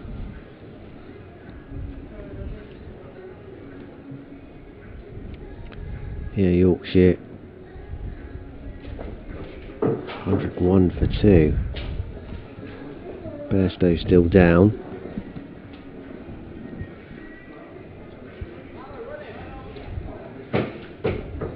I understand that the time of that game was moved slightly.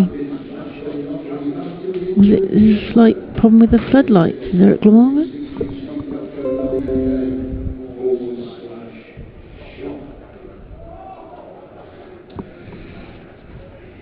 As Dan mentioned, if you want to get in touch this evening, use the hashtag Rapids and give you a mention.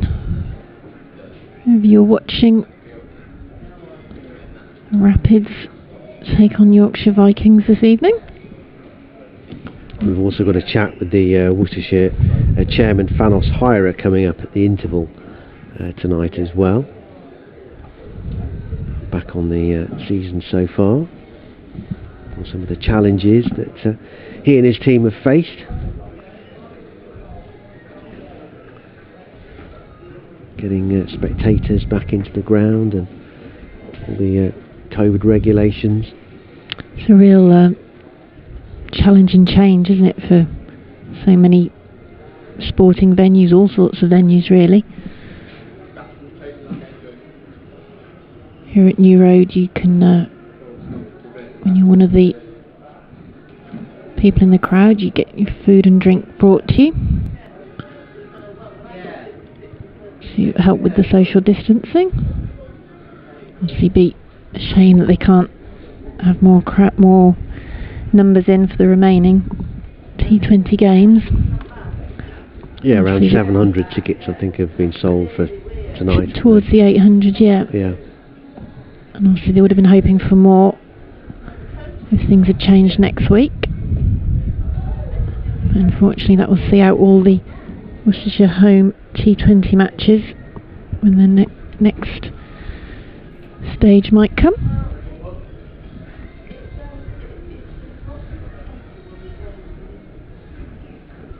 Looks like they're strapping at the calf or lower leg of Bairstow now, and possibly the full ankle as well.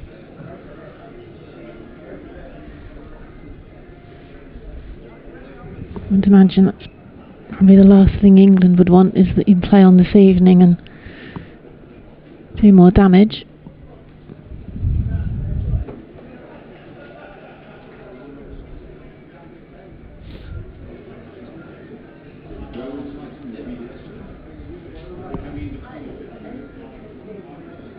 Yeah, I mean obviously no one will know better than Johnny Bairstow but what's going on and how bad it is. I mean, his body language at the moment looks encouraging, but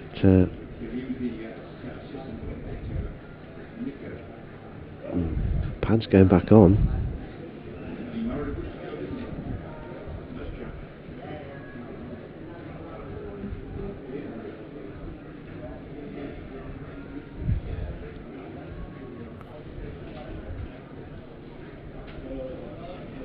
Not walking cleanly though, is he?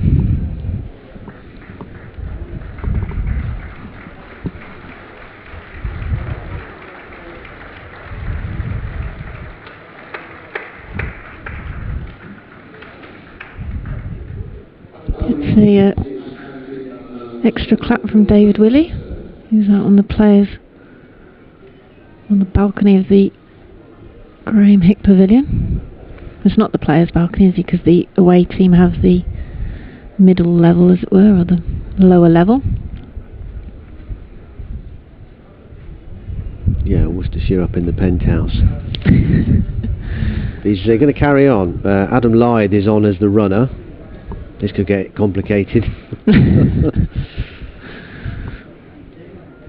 3 batsmen having a quick chat now. But yeah. Hit and run, hit and run. Right, you stand over there. I'll hit it, you run. No, I won't run. You sure? I'll try not to run. That must be that instinct though, isn't it? The way you still set off, and that's when you presumably could do more damage to a leg injury.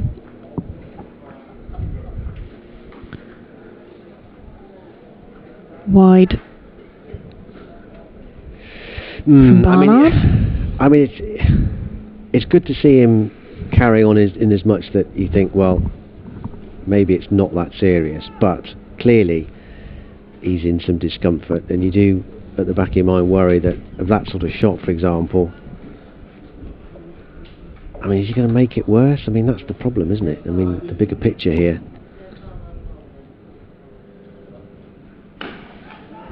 Maybe he's just going to go for broke though, isn't he? Maybe stand and deliver. He's got away with that one though. Ed Barnard did his best to do his own dirty work there. He realised he was the most likely to catch that. And D'Oliveira was far too deep. They both had a long way to travel, didn't they? And Barnard again, that's momentum taking you one way, and then you've got to turn around and hair back the other way. But I think the intention here is clear from Bairstow. He's just going to swing and see what happens, I think.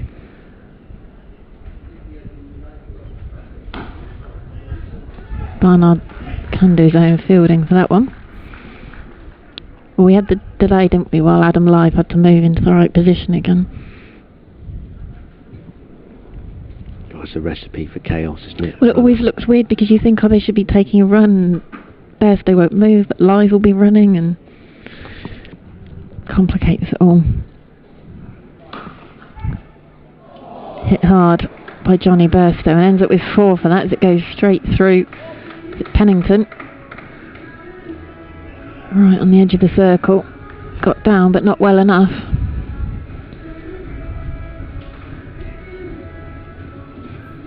Yeah, Worcester have just been off it tonight, haven't they, the fielding? It's not been at the same level we've seen in the previous 3 games, both with the extras and some of the ground fielding. Apologise to Dylan Pennington, he's right down, I can see the back of him, it's not Dylan Pennington.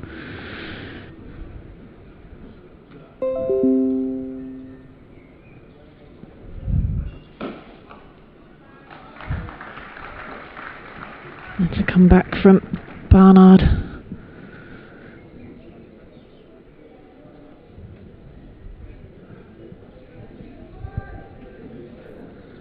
Where's the thing, isn't it? Do you want to potentially miss a series with England, but you carried on batting for the Vikings in the Blast?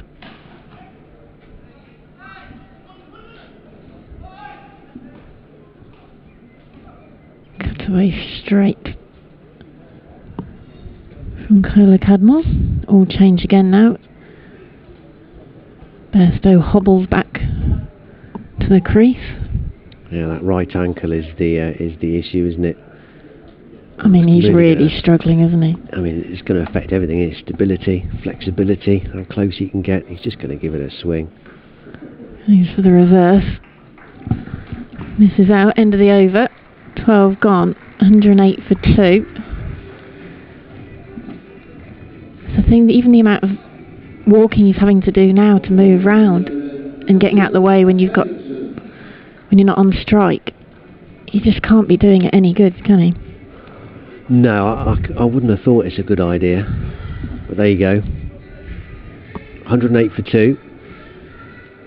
He's played brilliantly. It's such a shame for him that injury has ruined what's been a terrific knock. You can understand why he wants to stay out there. And he is still there, 57 from 35. With the help of Adam Lyth doing the heavy lifting for him as the runner. Cola Cabral on 39. And you're going to see Dylan Pennington reintroduced. 2 overs, 1 for 10 so far. Is good looking figures. 5 wides Worcestershire have served up tonight. Uncharacteristic.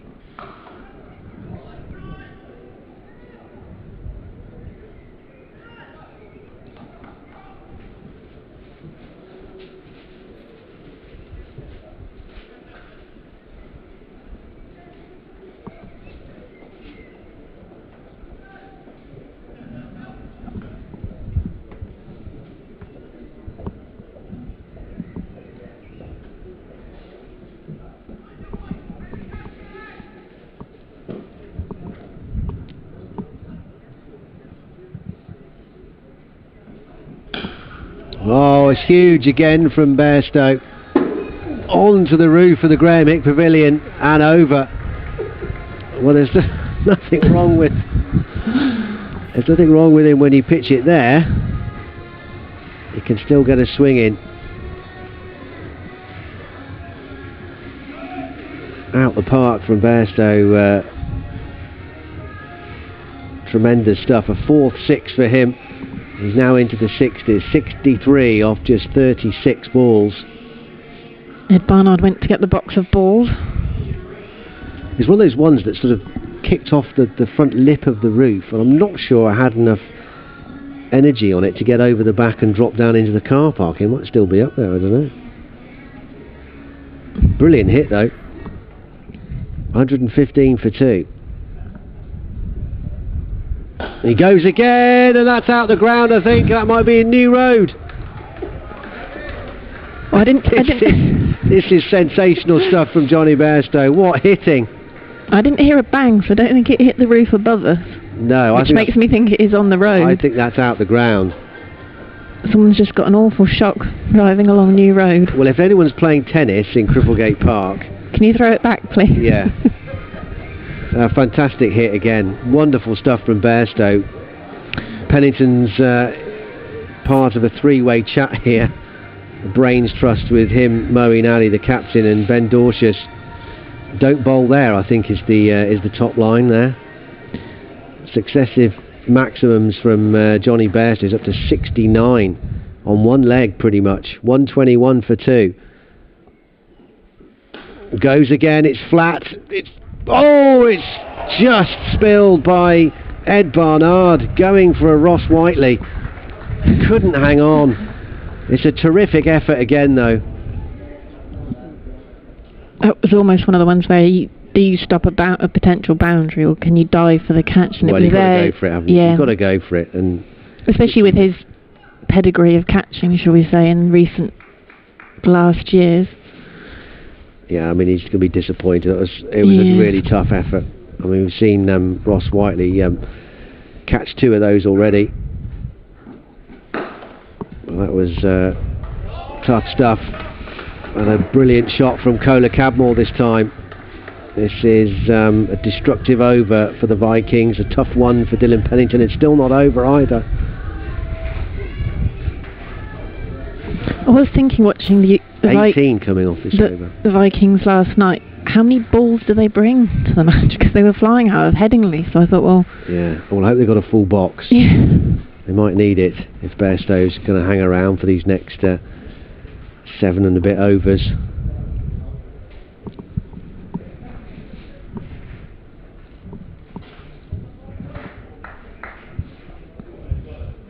They're just waiting to get the ball back again, aren't they? I thought when that one went for 4, they'd have just had it back as it slipped under the stand, has it? It's probably rolled under, I think it's under the sight screen, isn't it? It's a bit like when you drop a tomato and it rolls under the fridge. You're thinking there must be another one in there, but you still make the effort to get it out. Well, I do anyway. They've got to get it, haven't they? You don't want it to go mouldy into your fridge. Well, exactly. Have you not got a kickboard, though? No, not under the fridge. Oh. Just checking. It's not built in, I'm afraid. It's not integrated. Oh. You forget that, don't you? It's an annoying little gap, though, isn't it? Yes. They've got the ball back now, which is good news, which was slightly perplexing. I'm with you, because that seemed like a straightforward operation, but clearly not. 126 for 2. Last ball of the over. And again, they'll look for more than one here. Whiteley's got to be quick. Has he done enough? I don't think he has. No. Another very valiant effort in the field from Ross Whiteley, but it's 4 to end the over. 22 off that over from Dylan Pennington. And Yorkshire are flying here. 130 for 2. 7 overs remaining. Exactly 10 runs and over so far. Bairstow 30 away from 100. 70 off 38. Kohler Cadmore 2 away from a half century. 48 from 30. And Worcestershire need to try and find the handbrake from somewhere. Bairstow on one leg. Sodhi back on the D'Oliveira end, looking to stem this run fest. Almost has his hand taken off. And that's come straight past him for 4. That was potential broken finger time, I think. Hit with such force from Johnny Bairstow, even with an injury. And the same again. That's 6 more out the ground, over the rope. Whiteley just watches that one sail past him. I think Johnny Bairstow has, as you said, Dan, rather decided that he can't move very easily, so boundaries it is, or have a bit of fun or get out. Well, he's making it look frighteningly easy at the moment, even on one leg. Be good to be that good on one leg, wouldn't it? Yeah, it would. I mean, it's savage stuff. It's the power, isn't it? You hear it come off the bat from where we are. Not very much noise in the ground, everyone watching.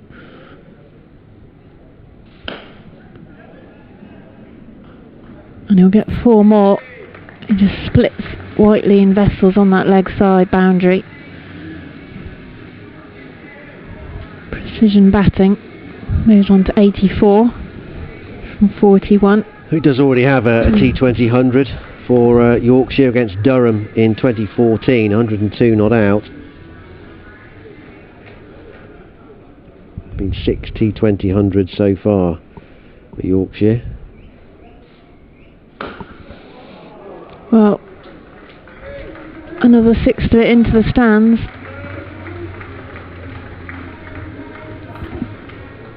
Hobbles away on the leg side just to take a little wander, but this is impressive batting. Brings up the 150 for Yorkshire. 20 off the 4 balls so far. I mean, Soda's just bowling this delicious loop, isn't he? It's landing straight in the swing arc of both these players. Bairstow at the moment enjoying it.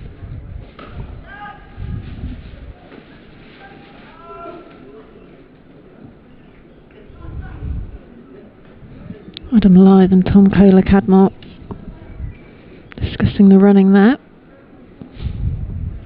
It was crazy to think his average against the Rapids was only 16 from 6 matches prior to tonight. 49 was his previous best. And in 2 previous innings here, 1 and 1. Ripped it up tonight. Wasn't happy with those. Amazing stuff. 14 gone, 6 to go. 152 for 2. So another eventful over. Yeah, 22 coming off that Ish Sodhi over. Gone for 21 from the 2 previous overs he'd bowled.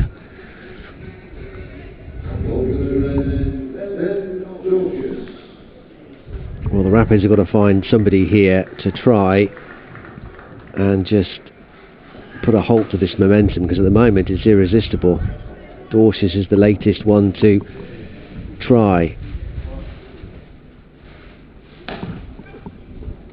Starts with a full bunger, and D'Oliveira can't cut it off. Slight drop of the shoulders from Ben Dorsius, not happy with that delivery, and Kola Cadmore with that boundary brings up his half century. 53 of 32 deliveries with his 7th 4.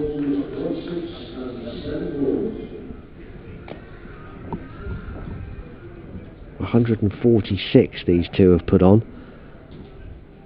Hasn't got all of that. Could be out. Is out. Ricky Vessels with the safe hands. And Tom Kola Cadmore is gone. The very next ball after bringing up his half century.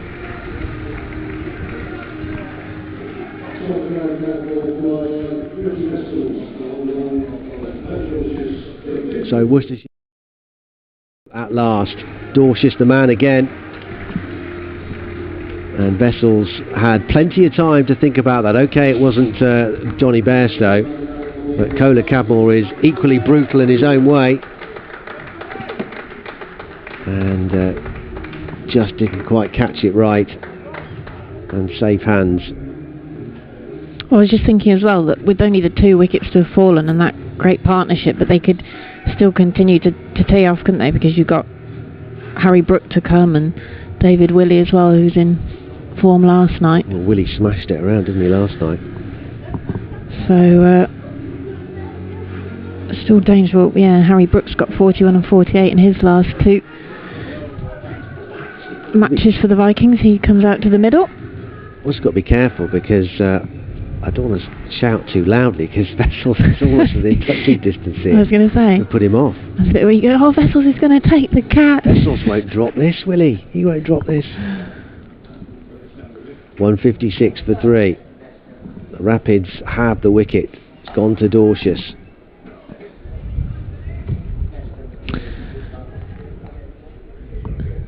Thinking about that, years ago, Worcestershire playing at Kidderminster, playing Essex.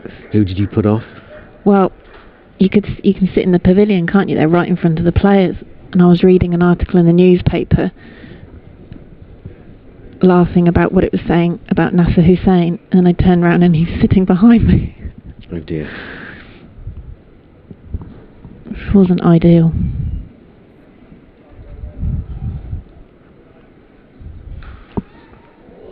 Just short.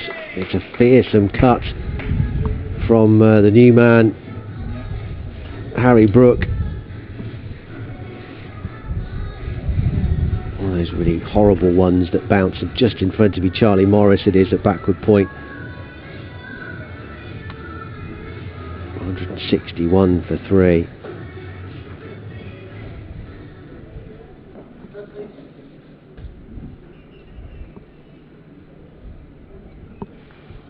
Oh, delicate. Really nice.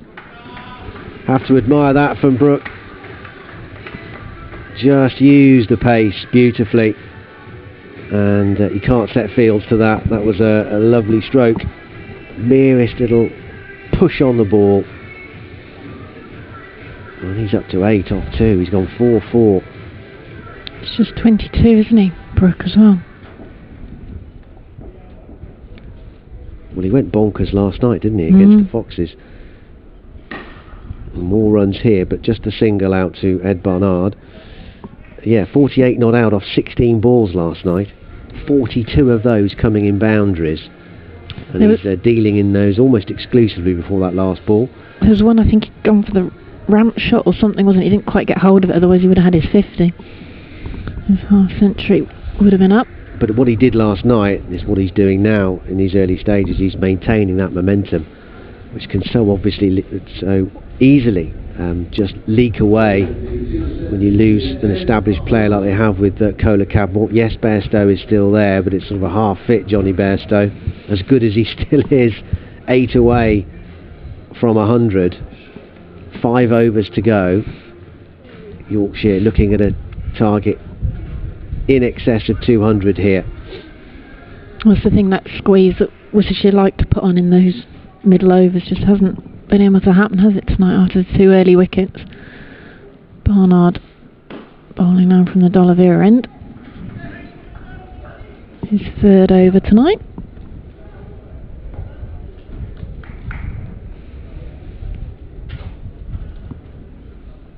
Yeah, I've not seen Brett D'Oliveira so far. Sowed his 3 overs of cost 42. Moeen's got 2 overs left, 2 for 24 he's bowled.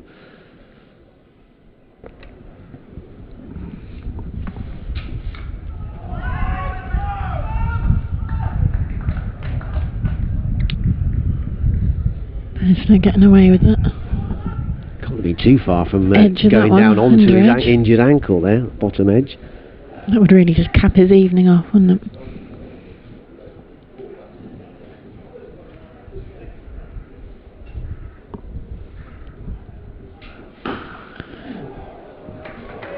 Well, doesn't miss out on that one. Smashes that one down the ground, straight over Long On's head into the crowd. The ball will have to be sanitised again, as it does when it's thrown back in from the crowd. 6, number 8 for Johnny Bairstow. 98 off Powerful hitting, isn't it? 46. Strike rate of over 200.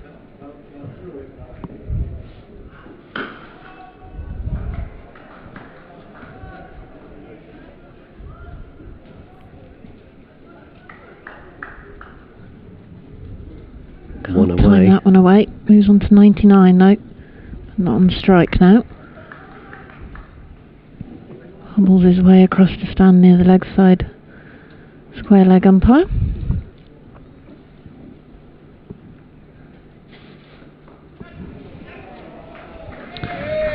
Brooke inventive this evening, using his crease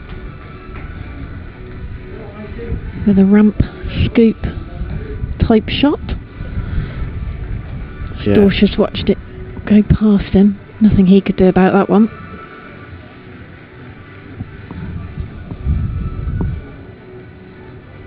Yeah, it's cute from Brooke, and he's doing a brilliant job here. Exactly what the Vikings needed him to do.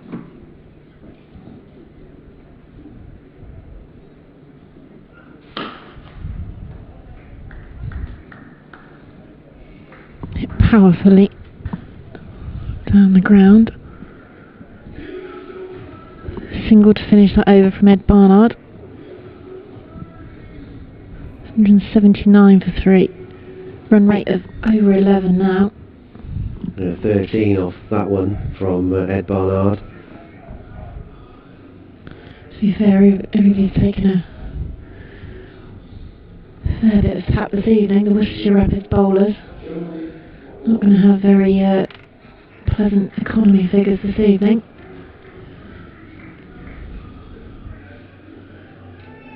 Morris will bowl his 3rd over of the evening. Brooke kept the strike though, so Bairstow has to wait at the non-striker's end on 99.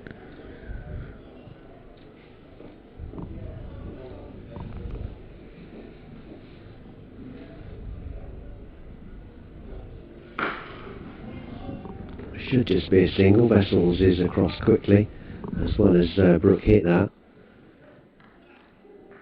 Here's Bairstow's first chance then on 99 to get this single.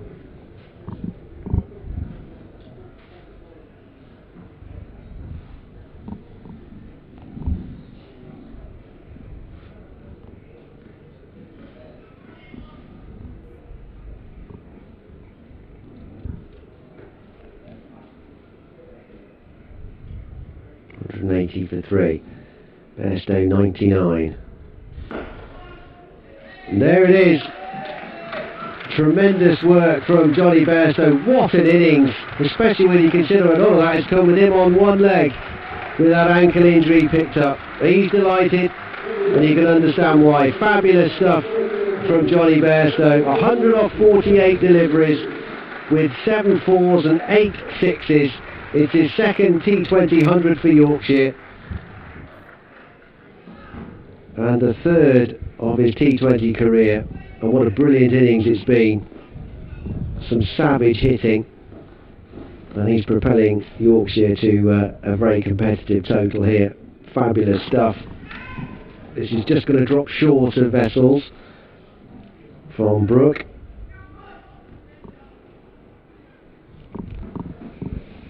And nice to see the applause that he got from not quite all 4 corners of New Road for obvious reasons, but the crowd that are in tonight enjoying it. He did a good hand, didn't he? Yeah, and rightly so. It's been a fabulous effort. And that's gone out the ground too, full bunger. And Oliveira's done his best to try and get interested, but it's gone out for another 6. And Bairstow is going towards... was his highest T20 score 114, isn't it? Yeah. He's going towards that PB. Dipped quite a bit in the end, that 6 actually. Yeah, it didn't go as far. The boundary boards, it clattered into them just behind Brett Oliveira. There he goes again. He's not got all of this quite. He could be in trouble. Oh, he has. He's gone for 6. I thought it was just short. Vessels came across. Just put in the dive. And it was only over the rope by a couple of inches maybe. It was touch and go. Both about whether it would be a 6 and whether Ricky Vessels might get round to take a spectacular catch. But 6 it is. And Bairstow's into double figures now. 10 sixes, 112 of 50 deliveries. He goes again. This should be caught, and it is. Ricky Vessels has ended a quite breathtaking 100 from Johnny Bairstow. 112, and he will rightly get a standing ovation from all the members inside New Road tonight. A real pleasure to witness that innings from Johnny Bairstow, and from an England point of view, let's certainly hope that that ankle injury is not too bad. Yeah. Wonderful stuff. 194 for 4. Bairstow gone for 112. Good work from Ricky Vessels, because that was a tough catch. It was dipping on him and dying, and low to his right he hung on just above the turf. So good cricket from the Rapids in the end, but what a knock from Bairstow. Fantastic knock. And to do, you know, big proportion of that with what appears to be quite a serious or painful injury. I mean, he's hobbled his way back to the dugout and is now making his way up the steps to his teammates, getting congratulations from them. But you don't often see many cricketers have to use the handrails to go up the Hick steps of the Hick Pavilion. Yeah, we'll get some ice on that, no doubt. Out for 112. It's the third highest Yorkshire score in T20 cricket. Only Adam Ly's 161 against Northamptonshire in 2017, and David Willey's 118 against Worcestershire in the same year, both of those up at Headingley. The only 2 players that have scored more runs in a single innings for Yorkshire than Johnny Bairstow tonight. So his first ball goes for 4 then. Clever batting from Brooke again. Just, as Dan mentioned, keeping that momentum going. Too short of the 200 now, Yorkshire.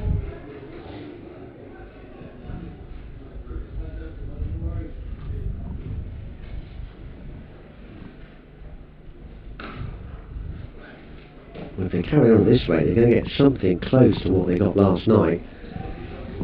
240 for 4 last night. We've still got wickets in hand as well. You've got Will Frame's come in, but you've still got David Willey to come as well.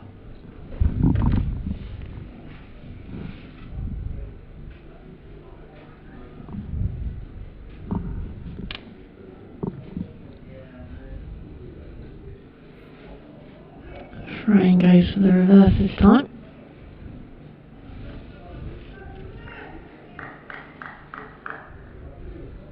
No joy. Sodhi into his final over.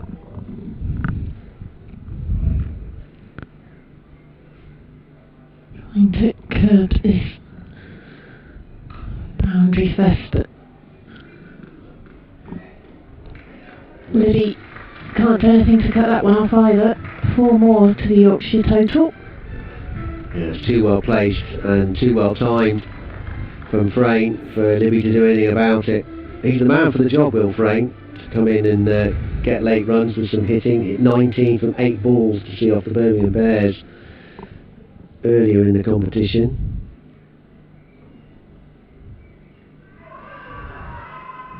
Well, Cox is asking a question.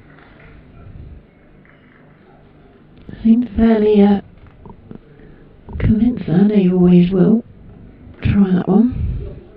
He's quite lonely in his appeal though, Ben Cox, umpire. Oh, the only other person with a decent look would have been Charlie Morris at point. Slightly backward point though. Might get the best angle.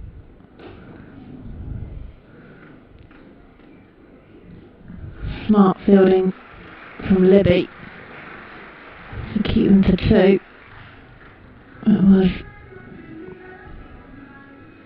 good batting by Will Frayne though. Yeah, it was a clever work there in the deep by Libby. Knew he was going to run out of bounds, as it were, with the momentum, but threw himself up a catch in time to get back inside the rope, the right side of it. It's hard to quite see where that rope is around there, because you've got the shadow and then the sun and then more shadow. 205 for 4, 2 overs to go.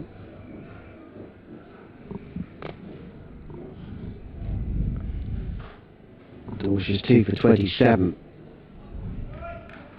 A nice try from Brook. He's eyeing up that spot behind Ben Cox, where he knows just enough elevation to get over the wicketkeeper, and it's away for 4.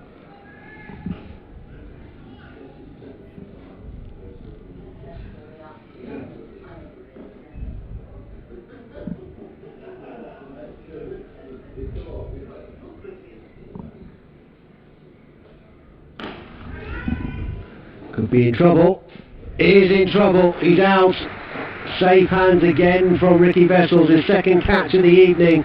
And Harry Brook has gone for 22. And the Rapids check the Vikings' momentum again. 205 for 5. It's a for Ben Dorshus. And Ricky Vessel's seen a number of balls fly over his head, and to his left for 6, and to his right for 4. But he's also seen a couple hit straight to him, which he has been very reliable underneath, especially the one to get rid of Bairstow.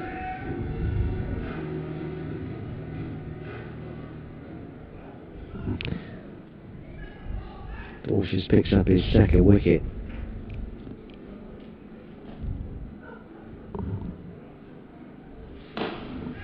Could be in point again here, Ricky Vessels, and he's taken it again. 2 in 2. He is on fire. Meet the new Ross Whiteley. He may have done himself a bit of a mischief with that one, with that right hand. But he has caught well tonight. A third catch from Ricky Vessels. They're all really, well, those two, they've all been very much dipping on him, haven't they? But that one really was falling away from him. Is that blood on his... Oh, is that the tip of his finger gone, in terms of... It looks like it's at a funny angle. I was going to say, but That doesn't look right, Ricky. No. Might want to get that looked at. I'd often get that seen to, mate, if I were you. I don't think he's got red tape wrapped around his... He hasn't. The fourth finger of his right arm. He's got to get that seen to. Don't hit it to me again, he's saying. 205 for 6. Here's Dorsius again. Scooped into the leg side. Enough to come back for 2. Motoring, but safe enough. Hopefully it's a bit more superficial or something. Maybe it's just a cut rather than... Just grazed it along the grass or something. That looked like it was an unnatural angle. It wasn't quite as straight as the others, was it? No. 2 balls to go. David Willey is the new man, incidentally. Again, they'll try and push for 2 here. They're going for it. D'Oliveira. Oh, I think he was in trouble if it hit. I think from the look on Brett D'Oliveira's face and the way he just realigned his hat in frustration, you might be right. Well, we're not at the best angle here because we're not square, but yeah, he looked like he was struggling there.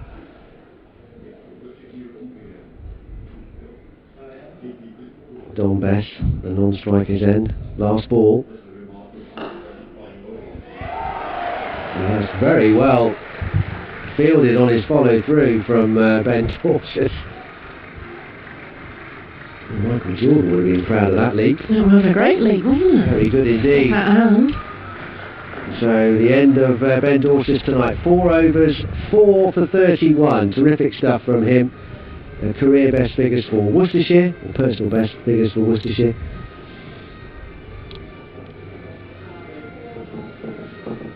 Terrific stuff. Helped, of course, by excellent catching from Ricky Vessels.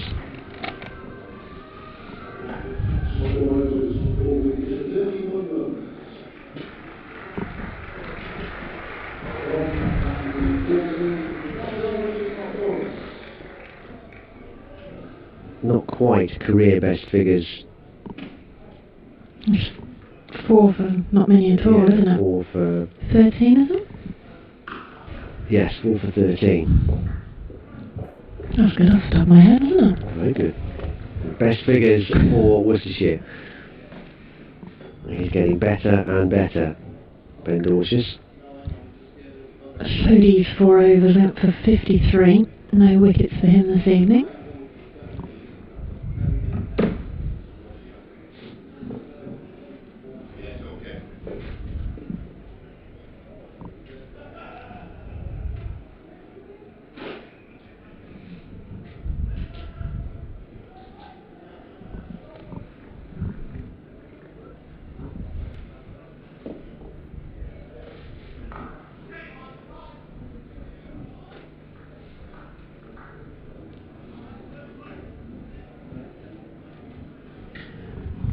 Really not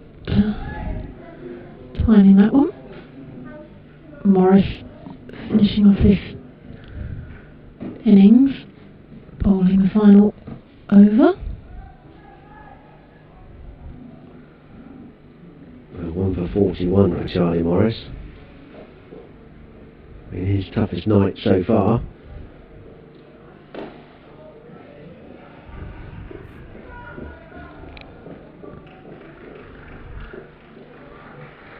Trying to get as much of that as he can, but we time it away for 1. Well, it weren't on Dorsius as well. I mean, obviously best bowling for Worcestershire, best bowling prior to the game was the Lancashire, so he's improving Lancashire match, he's improving match on match. And his last 4 overs at the death in the previous 2 matches,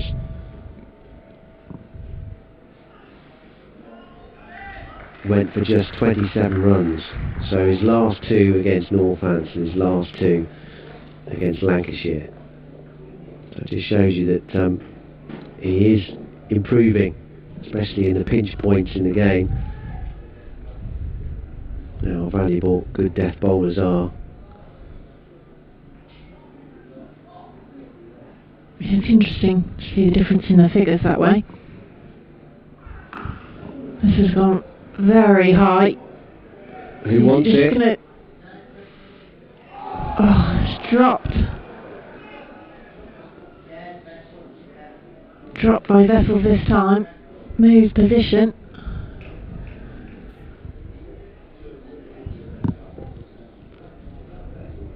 Well, that was really... After taking 4 catches this evening, he puts that one down. It's in the air for a long time. He did have ground to make.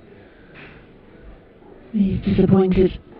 You can tell, I think, from the body language, he's still looking at that damaged hand as well. Well, that kind of helped. Kind of helped his thinking, anyway. No. In terms of keeping a clear mind. Fields fairly smartly this time, but they do come back for a second to complete the innings. He's still holding that hand very delicately as he runs off. Needing to open up the innings. 216 for 6. Yorkshire Vikings finish on. David Willey not out 7, Don Best not out 2. But the man of the evening, Johnny Bairstow, with his 112 51 balls, even with an injury. 88 of his 112 coming in boundaries, 10 sixes and 7 fours. Tom Kohler-Cadmore's 53, also part of a majestic third wicket partnership of 146 between those two in double quick time. Kohler-Cadmore out for 53 off 33 balls, 7 fours and 1 6, and some good late order hitting from Harry Brook, 22 off 12. And a word for Ricky Vessels, who bagged 4 catches for the Rapids, and for Ben Georges, 4 wickets for the left armour, who's just getting better and better in a Rapids shirt. Moeen Ali, 2 overs, none for 24. Dylan Pennington, 3 overs, 1 for 32. Dorsius, 4 for 31 from his 4 overs. Charlie Morris, 1 for 46 from his 4. Ish Sodhi, a touch expensive tonight, none for 53 off his 4 overs, and Ed Barnard bowled 3 overs tonight, the most he's bowled in the competition so far, none for 27. Worcestershire a little bit careless in terms of their extras conceded. They've been so good in the opening 3 games. I think just 2 wides conceded in the opening 3 games, but they've let 4 go tonight. 4 wides, 2 from Moeen, 2 from Pennington and 1 from Ed Barnard, but that can't mask really the impact of Johnny Bairstow. 112, not about the extras tonight, it was about his wonderful innings, when you consider that a lot of that was on one leg after he picked up that ankle injury going for a second run with Tom Kohler-Cadmore, but after some lengthy treatment he carried on, and some wonderful stuff. 112 off 51 balls, Yorkshire's 3rd highest individual score in T20 cricket. So it means that Worcestershire will require 217 for 6 when they come out to bat, all down to that brilliant knock from Bairstow and that half century from Tom Kohler-Cadmore. We can see some highlights now of the third.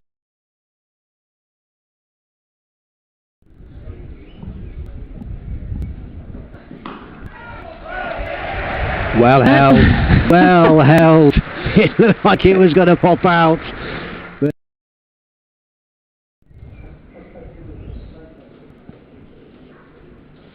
and cleans him up. Leg stump out the ground. I don't know. That's high, and that looks like it's gone. Certainly has. No, he's.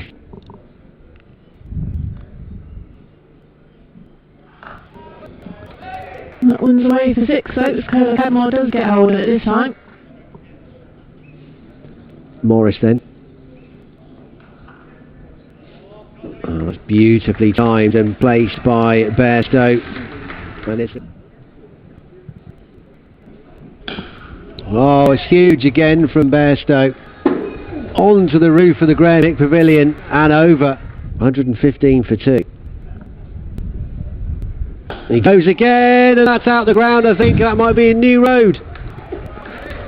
Well, I didn't miss Stephen with an injury. Same again, that's six more out the ground. Up the 1-2 try. Starts with a full bunger, and D'Oliveira can't cut it off. 146 these two have put on. Hasn't got all of that. Could be out. It's out. Ricky Vessels.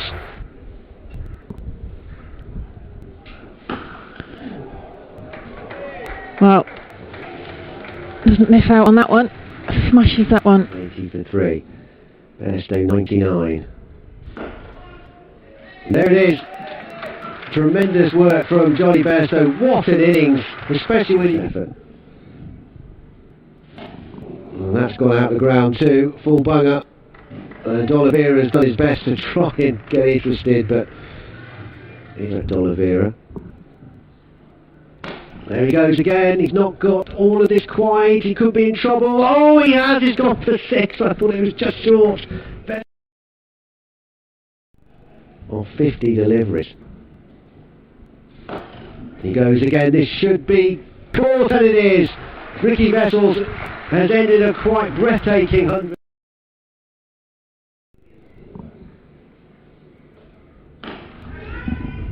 Could be in trouble. Is in trouble. He's out.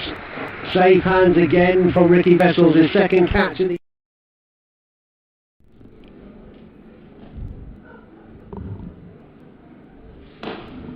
Could be in point again here, Ricky Vessels, and he's taken it again. 2 in 2. He is on fire. Meet the new Ross Whiteley.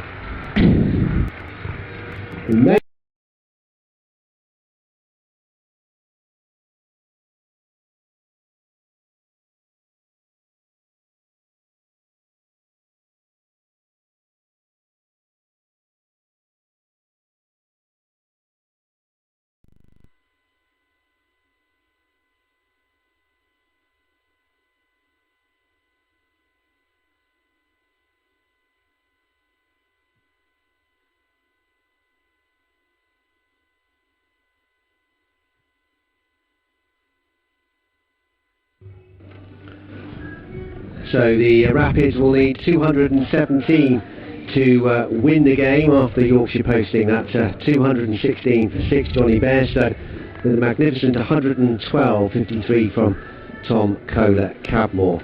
I'm delighted to say that in the interval we're joined by the Worcestershire chairman Thanos Hyra. Good to see you, Thanos.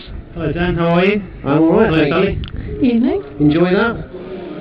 It was a good batting performance. Let's see if we can match it. I mean, Bairstow's phenomenal, isn't he, even on one leg? I know he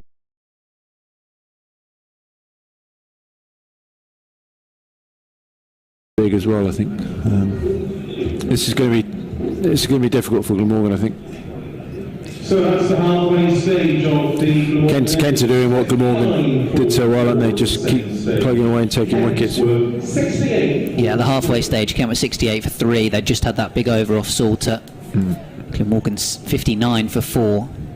But my point earlier that if you whatever you need off the final over, even if it's a required rate, which is currently 8.5, if you need 8 or 9 off the final over, field set back, depending on who you got the crease, you probably back yourself to get it. Yeah, wickets are going to come into it now as well, aren't they, with 4 down already, as Glamorgan seek to put some sort of partnership together, as Ahmed bowls to Cook, who slices that one over backward point. Will get a couple of runs. It'll just be picked up inside the backward point boundary, and they do come back for 2, 61 for 4. One point though is that Glamorgan now do have 2 pretty fast runners at the wicket, though Cook is same age as Ingram. I think he's a little speedier between the stumps as he drives it up to long off for a single. Carlson played well the other night against Surrey as well, didn't he? Looked in fine form. Bit of a cameo, 23 off 13. He's on strike for the first time, Kieran Carlson, as he takes guard off umpire Ramage. 62 for 4 Glamorgan in the 11th, chasing 145 to win, but with both their overseas back in the dugout. Labuschagne for 22 Ingram for 17, both caught and bowled Milnes. As that's driven, and they'll go through for a single as there's a diving stop in the covers, but not cleanly enough to prevent Carlson from calling his skipper through. 63 for 4. Seems to like scoring runs against Surrey, Carlson. I feel like I remember him getting some runs against them at the Oval a couple of years ago in a game I went to. There's forward push by Cook, straight to cover, no run. He's had a really good season in the championship, isn't he, Kieran Carlson? Very good. Scored runs for fun in the first few games. Ahmed bowls, worked on the leg side by Cook. This will just be a single though. So Ahmed keeping things very much under control. As he gets his first experience at bowling a ground where he'll be bowling in sets of 5 or 10, whatever they'll be called. That's a good ball. It's got Carlson tucked up. It's a dot ball, just 5 off the over then. 64 for 4 Glamorgan, and they need 81 off 9 at 9. Captain's innings required, I think. Kenny going to go double spin. Joe Denley about to come back on. 2 overs, none for 8 so far. Returning to bowl, Joe Denley. I was suggesting earlier on that he'd been underused by Kent in the competition. Maybe we're going to see him bowl out here and try and make use of this pitch, which seems conducive to the spin bowling. Ahmed enjoying it so far. What can Denley do here? What can Cook and Carlson do against him? From the river end, Denley bowls, pushed away off the back foot. Single out to Bell Drummond, a backward point.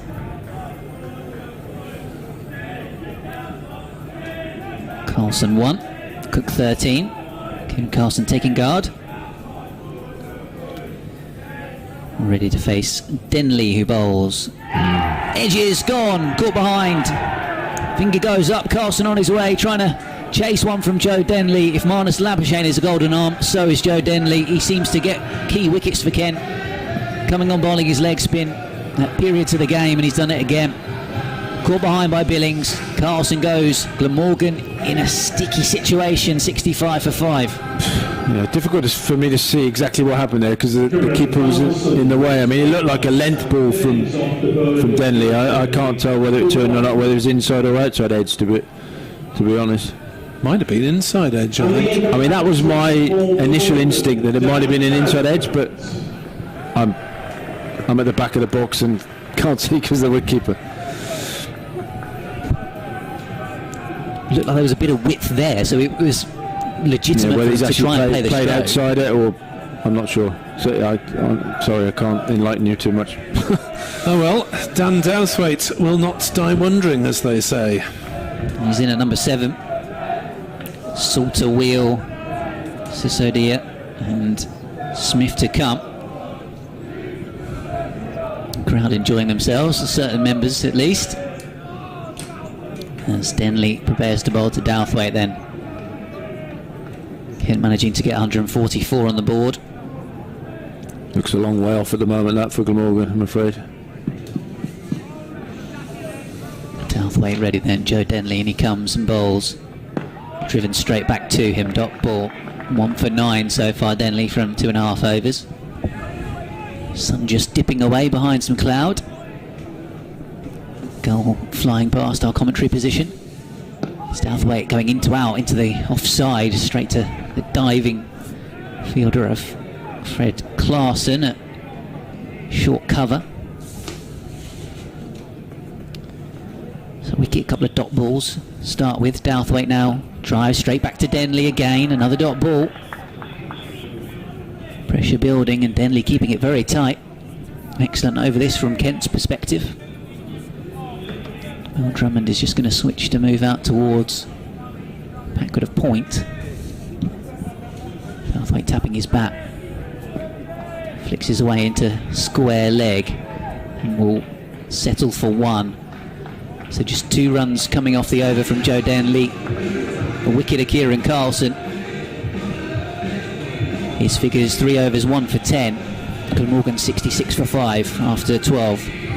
I think Douthwaite's got to back himself a bit here. He's not the type of player who's just going to knock it around. He's a very, very good striker of the ball, and I think he needs to back himself to do that here, because a couple of or a few overs of that could sort of turn the game back round towards Glamorgan's favour. I mean, they're struggling at the moment, Glamorgan.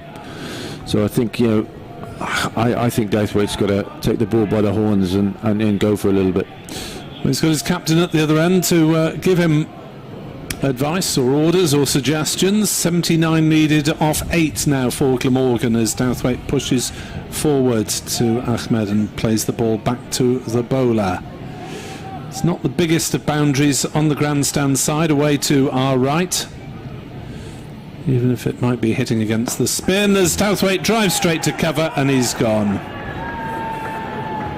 Well, a rather indeterminate poke from Douthwaite there, who didn't really open his shoulders enough and didn't maybe quite get to the pitch of it. That's what I was trying to say. I think I could almost see that happening. He's just not that type of player with the ball turning a little bit and sticking in the pitch. I just felt if he tried to push it around, then that sort of tame dismissal might happen. I think he should have chosen an area where he was going to go and maybe look to take one of the spinners down. But yeah, this is unravelling a bit for Glamorgan here. Batsman for Glamorgan is James Wheel. Wheel is in at 8 then, ahead of Salter and Smith. Something of a toss-up in which order those would come, I guess. And well, they haven't got any runs so far this season, Salter and Smith. Wheel's only got 3, but you don't expect, and they've only batted once. Glamorgan with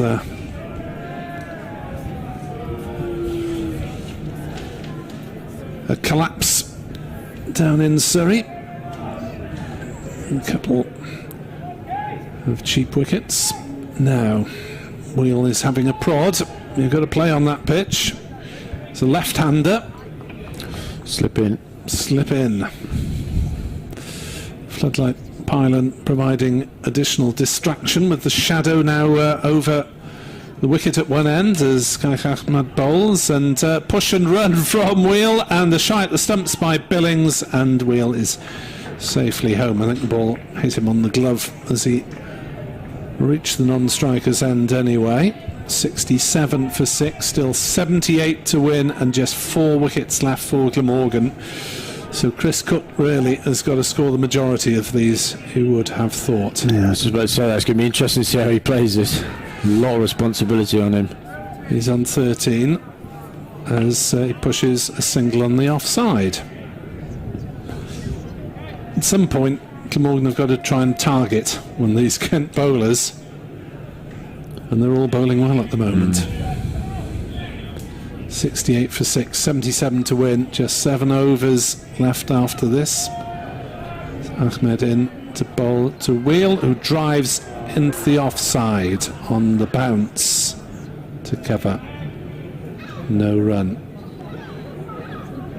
One or two of the crowd might have thought there was a catch. There's a bit of a groan of disappointment from somewhere beneath us as the gulls swoop around at eye level.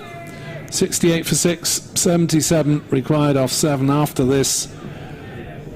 Fields scattering on the leg side. Will Wheel try to clear them? Ahmed bowls, and Wheel plays it out to square leg just for the single, and Glamorgan were not willing to take on the young Afghanis. 69 for 6, 76 needed off 7 overs, nearly 11 runs and over now, and Kent very much in the driving seat. Yeah, as I said, I'll be fascinated to see how Chris Cook plays this now, because how long does he leave it? How far does he try and take it down? It's almost all on him, isn't it? Cook's got. If Glamorgan are going to have any chance in this game, Cook's got to be the man to do that, I think. Going back to seam from the river end with Grant Stewart coming back on, replacing Joe Denley after we've had some overs of spin in tandem.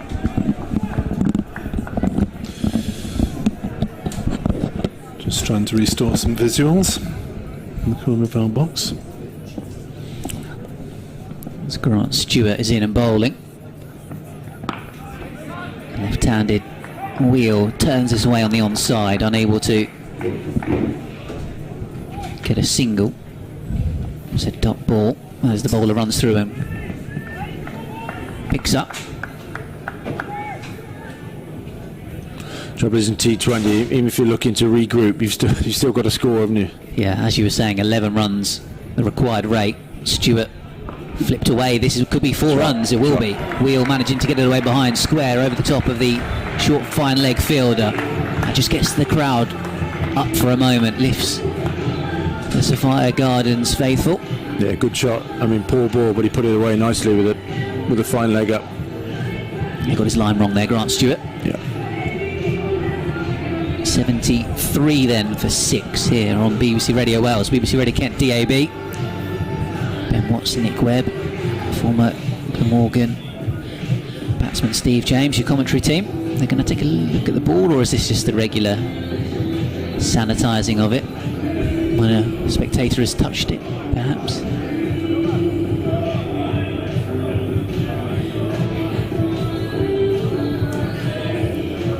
.5 the current rate, required rate 10.8. 13.2 gone for Glamorgan, 73 for 6. Spin has been important. Ahmed and Denley for Kent, as well as wickets of Matt Milnes. Stewart's going to come around the wicket now to have a go at the left-hander. The Australian-born Italian pushed away out towards point. Straight to Case Ahmed, who runs in to do the fielding, but good running between the wickets. Single for Wheel, now has gone to 7 from 6 balls. Chris Cook there on 14.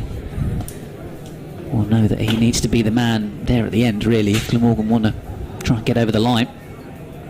Yeah, if Glamorgan are going to have any chance, Cook's going to need to be the man to do that. Remember him getting a score in a 50-over game here. He can be a very destructive hitter at the end of an innings. Hit the ball a long way when he wants to. Against Kent, it got very dewy and slippery at the end, and felt like Glamorgan got over the line in a tight conclusion to a one-day cup match. The man's gone back. Stewart's bowling to Cook, pulling it away hard in front of square on the onside, out towards leaning. He'll just be 1. He picks out that man in the deep, 75 for 6.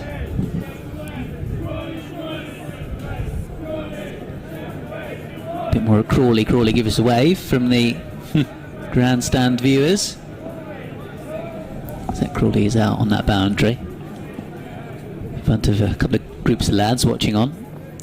Fired in by Grant Stewart. They're going to run a leg by here, the throw to the umpire, standing umpire's end as he signals leg bys. Good running in the end. Good call from Cook to hurry Wheel through.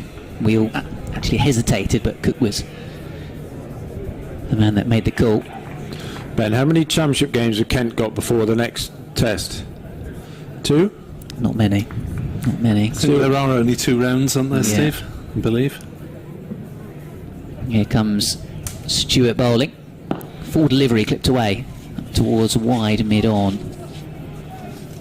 For a single, you're thinking regarding Crawley? Yeah, just see how much chance he's got. I'm just thinking how difficult a time it must be for him, because he's come under a bit of pressure, bit of criticism.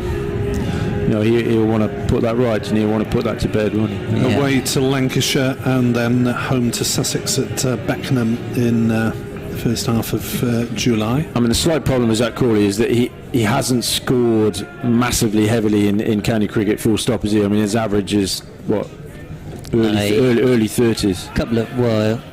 Got a couple of scores going into that New Zealand series at a 60 against Lancashire, 90 at Headingley. Didn't get 100, did he? But no, what he needs is a big 100, isn't it? Yeah. Glamorgan 77 for 6 as Ahmed bowls, and Cook plays it away on the leg side. They'll look for 2 here. They turn, but they're not going to be able to get back as the throw comes in from mid-wicket. 78 for 6. Run rate mounting. Scrambled over here from David Willey so far.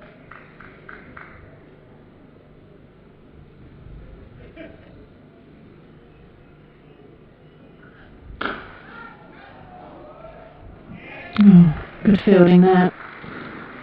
Into the circle. Stopping what could have been a boundary. I think actually that game you mentioned in 2019 at Headingley when Bessels had that knock was also an evening where David Willey, what can only probably be described as threw his toys out the pram a little bit. His evening didn't go his way. Bessels trying to punish that one on the leg side again. Remember he got quite stroppy, didn't he? Willie, that evening. It's all coming back to me now as well. I do believe he made me chase Ricky Bessels through the car park for an interview. I don't think I made you. I think you did say quick run, he's about to leave. But you could have said no. Yeah. It's always good to get the player reactions though after the matches, I think. Hear from them. Well, it was a brilliant knock as well from Bessels when he won the game. Yeah. A game that probably people wouldn't have expected the Rapids to win at that point. Again, a fine season in 2018-2019. See if Bessels can do it again here against Yorkshire. Captain's knock from Owen would be nice. 1.5 century so far in the Blast this season.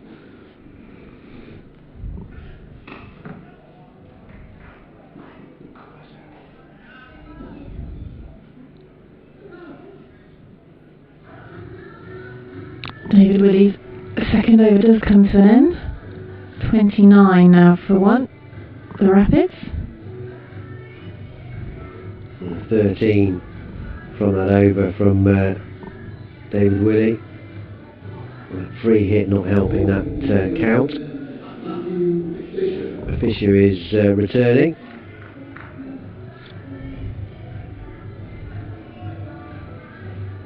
First over was a good one, just 3 runs coming from it. 2 overs to go in the power play.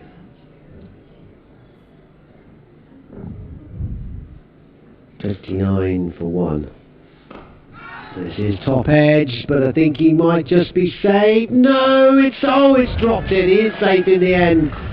Slight hesitation from the field. He looked like he'd got there quite comfortably, and then there was a pause. And he's gone down. Is that Lockie Ferguson down there? He'd got there. And there just seemed to be a slight hesitation as he went to make the catch, and out it dribbled. And Bessels gets a life on 9.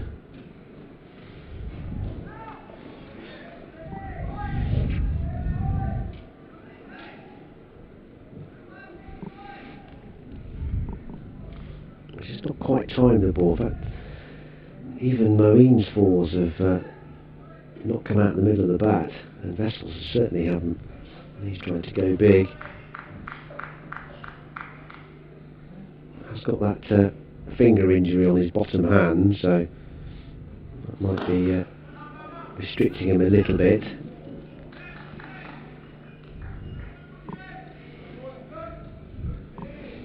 Pop a plaster on it. Get back out there. Get back out. You look like Mr. Bump then.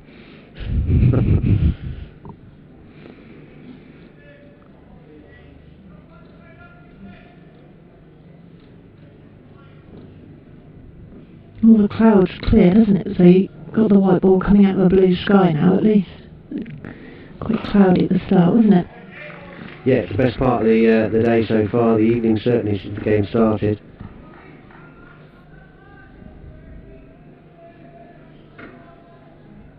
Breeze has dropped as well, so you'd have thought the ball wouldn't particularly have moved a lot. It was quite breezy in the Yorkshire when they were batting. The Worcestershire fielders. It's eased down as well.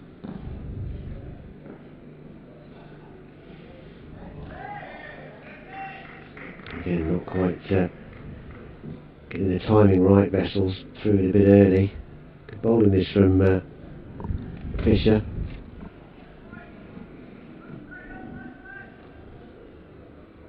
2 for 45. Last game.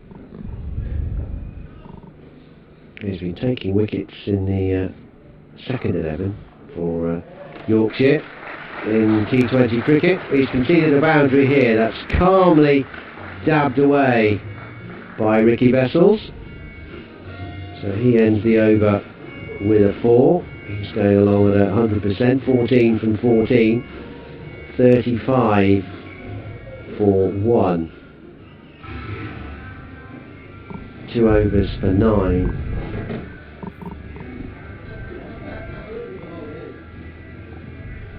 For Fisher.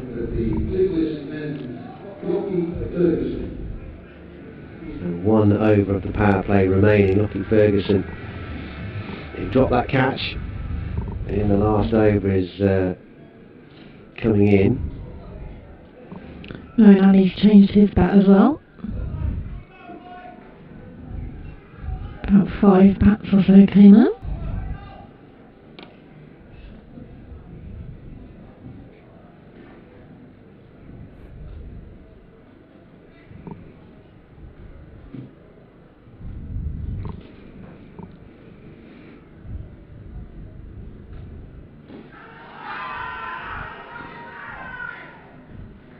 Oh, Yorker ball on the toes of Moeen. Fairly strong appeal from Ferguson and a couple of his teammates, but well, it didn't sound edgy, did it? No, it sounded very shoey. Paddy shoey. But sliding down.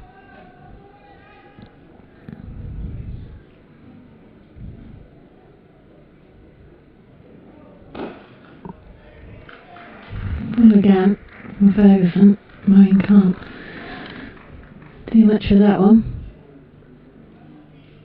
Looking to put it down the ground.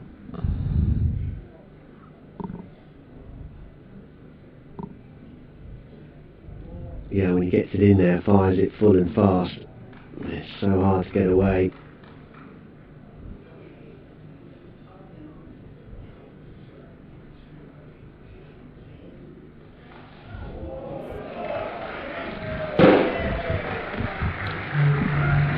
Wow.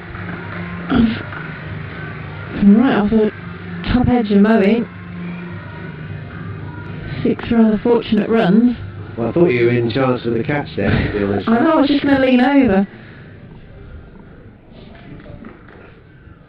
Was that on a new computer screen, possibly? Yes. We've come a tiny bit further. I might have ended up in your sandwich bag, actually. Yeah.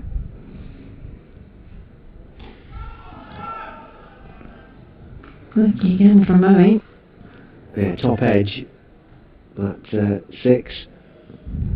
But went fine enough. And fortunately for Moeen and the Rapids, far enough. Over the head of Adil Rashid is a short, fine leg. Not that fine. Watched it sail over him.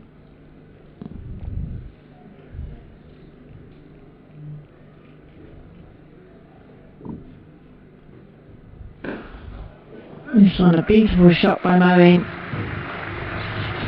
And that means he can start to find his timing, putting that one down the ground. Yeah, it's such a fine line for the bowlers, isn't it? Even for someone of Ferguson's class. Not quite as full as the previous ones in the delivery, which Moeen couldn't do anything with. Just gave him enough of room to get in that elevation and away. It was a lovely slap past him for 4.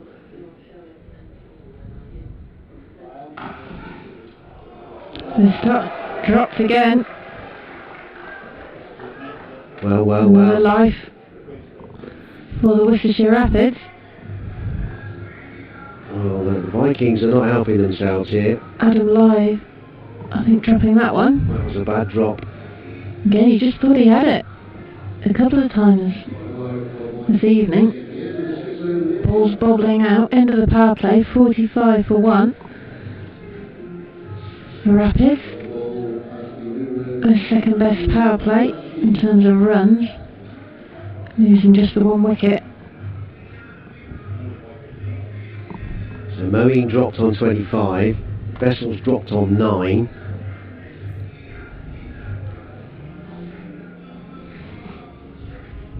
And Rashid is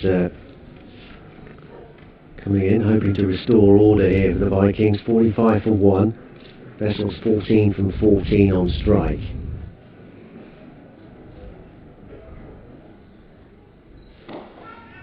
It's nicely lofted. Safe shot. He's got it comfortably over the inner ring.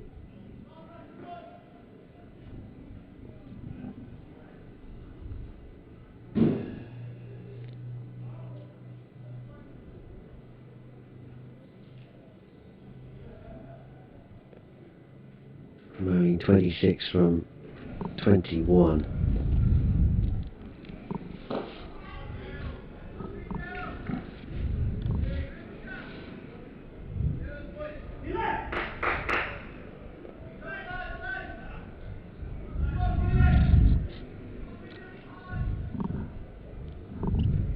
Required rate is now touching 12.5 runs and over.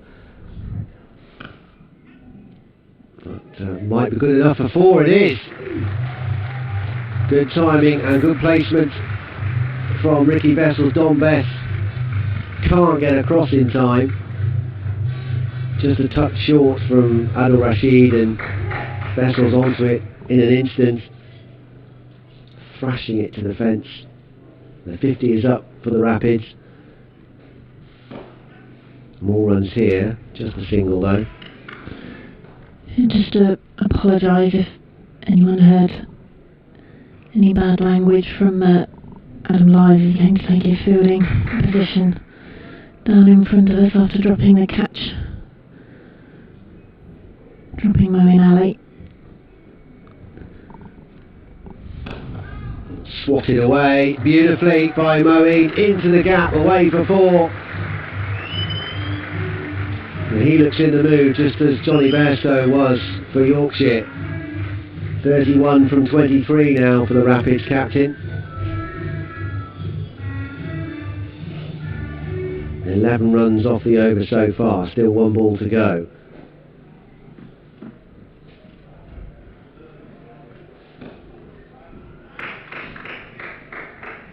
Nice reply from Adil Rashid. These two great mates, of course.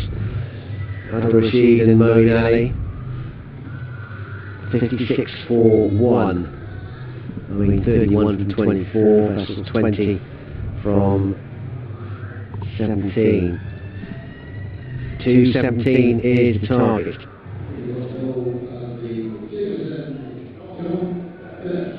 Obviously spin at both ends.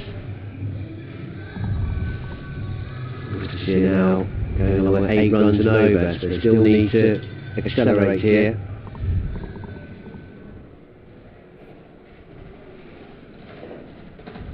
They've got the 2 best men in to try and do that.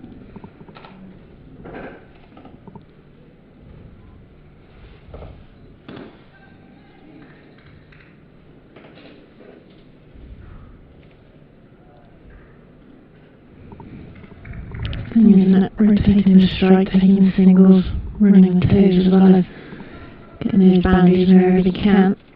30 boundaries in the Yorkshire innings. 9 already from the Rapids. Slow start from Yorkshire, but then they accelerated well.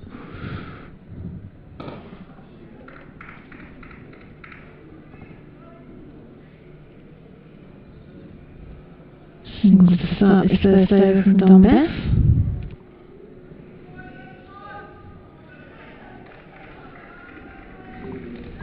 Do that captain's knock, couldn't we?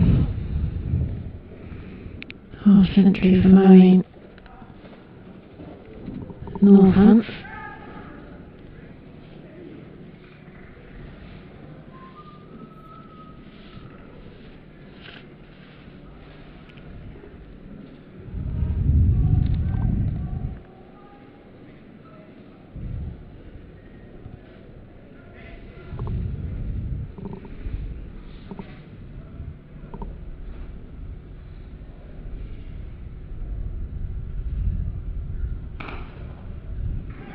Down well by Gary Balance, who's on as 12th man. Places Johnny Bairstow, who injured what we think looked like possible ankle or certainly lower leg, wasn't it? It got strapped up. Yeah, his right ankle was the problem. Kept on batting when they run up. Moeen down the ground and falls just short, luckily for Moeen. Well, Moeen had given that up, I think. I think he thought that was out. I was going to carry because they didn't set off straight away, did they? Hard to tell from here just how short that was. And the fielder down there. Long off.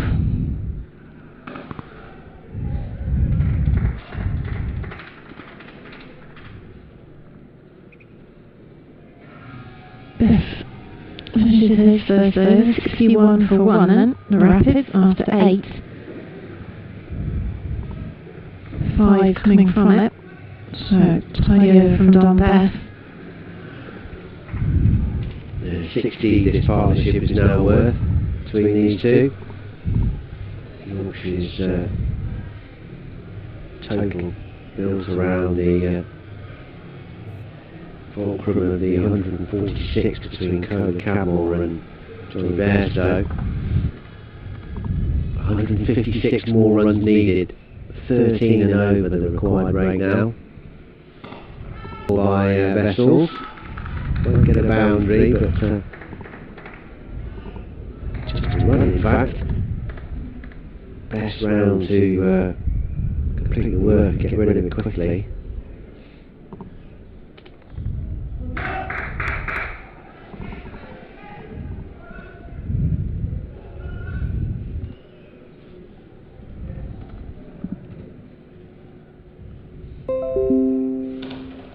Speed away again, that's gone all the way. Another 6 for Moeen. He goes up to 39 from 28 deliveries. Another effortless swing of the bat out towards mid-wicket.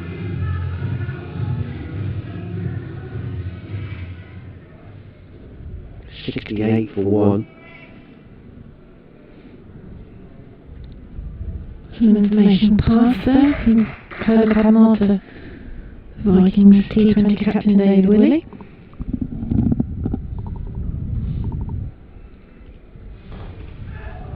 Should be out here. This time he is. Lockie Ferguson has dropped one, but that was much easier tariff. And he makes no mistake, the New Zealander, and Moeen has got to go.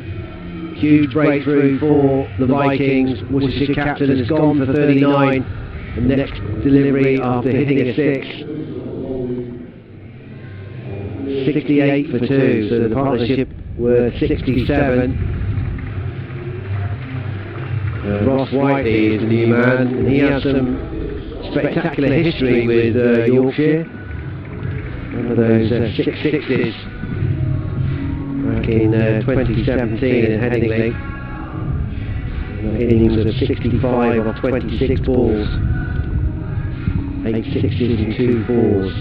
6 of those in a row off poor old Carl Carver. Could do that again this evening. Innings like that. I did wonder if it was going to mix up the batting order slightly, because Ross Whiteley just started to move in the dugout, put his helmet on. Yeah, although he wasn't the one sitting there with the helmet on. I think that was Libby who was waiting. He's coming ahead of Libby, hasn't he? Yeah. And Cox, yeah.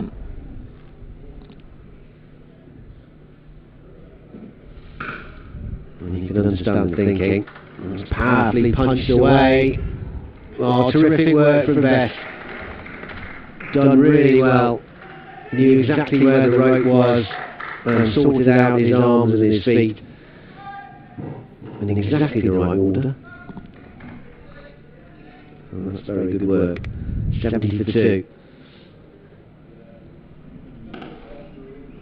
And again, the Vikings backing up the bowlers in the field here.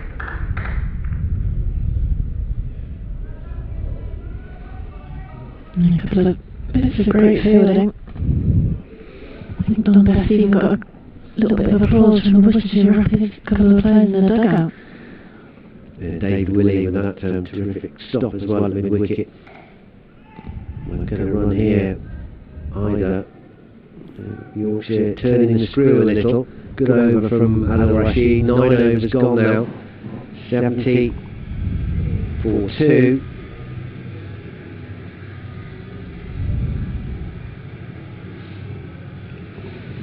Crucially the big wicket as well of Moeen Ali. So the pressure is on all the Rapids batsmen coming in. They have to keep the momentum going. Haven't quite got to double their current scoring rate, but not far off it. Going just over 7.5, but they need nearly 13.5.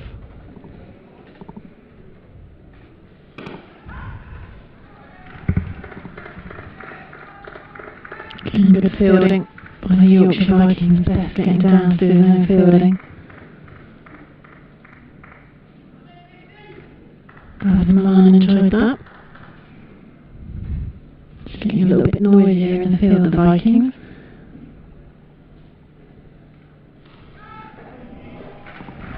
Cleverly picked out to get the boundary from Ricky Vessels.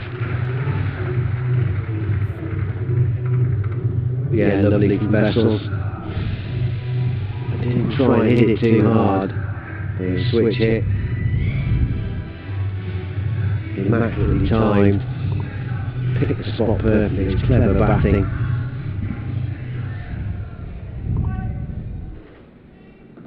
Yorkshire moved to plug the gap as well.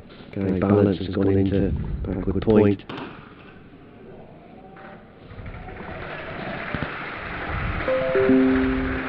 Vessels picking the space beautifully again, really opening up the field, even with the moving of the fielders around, knows exactly where the space is.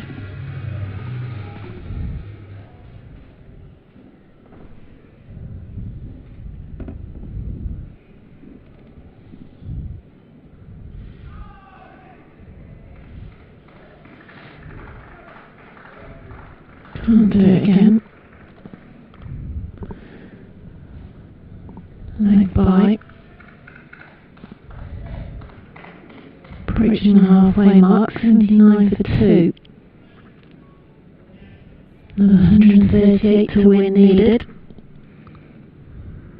Rapids are going to continue their unbeaten run in the competition so far. 2 wins from 3. An amazing tie to start the competition. Somewhat rescuing the game.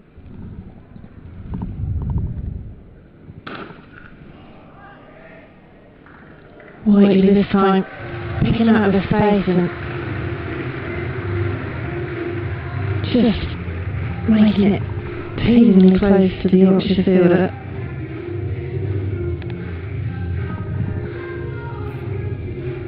And can't get round to it. Whiteley on 6 from 4.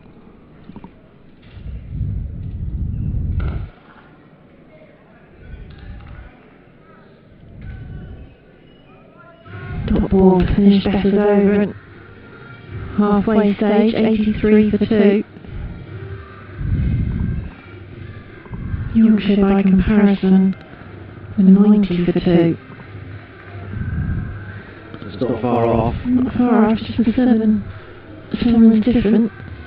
Both 2 wickets down. Factor in the Bairstow acceleration, 134 needed for victory. Rashid to continue. There's quite a factor to factor in as well, isn't it? There's a lot of factoring into that factor. 1 for 20 so far from his 2 overs. Oh, it's a top edge. I think this could be curtains for Ricky Vessels. It is. Kola Cadmore doing the work with the gauntlets, and Vessels trudges off with a rueful inspection of the toe of his bat, and he's gone for 32, and another crucial breakthrough for all the Vikings, and Worcestershire's momentum is starting to bleed away here a little. 83 for 3. Halfway through the innings. Ben Cox is the new man, so they just keep coming for Worcestershire in terms of the batsman who can, in theory, still pull this off. But it's tough. It's tough to start your innings and you have to smack it straight away. They're going to need over 13.5 runs and over. Rate has dropped to just a nudge over 8. So work to do. That's now resting on these two and those to come. There's an appeal from Cola Cadmore, but that sounded like a rather large inside edge on that from White. Indeed, there's no tapping of the knee from the umpire.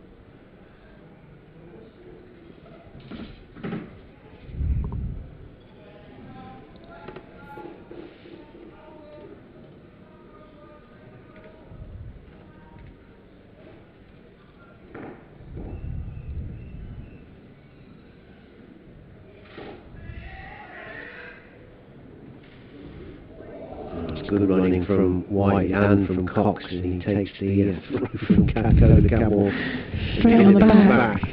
To be fair to Cola Cadmore, he offers a hand immediately. No reaction from Cox. You wouldn't want to, even if it really hurts, would you? No.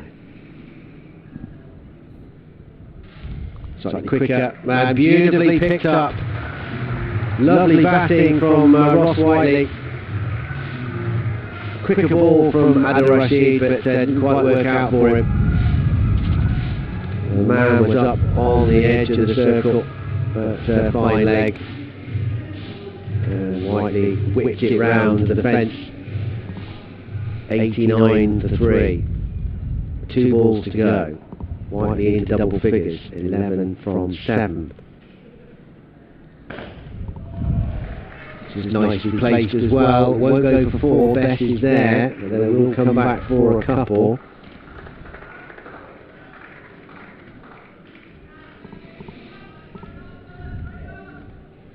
.65 for Ross White in the 2 games so far. Didn't bat on Sunday.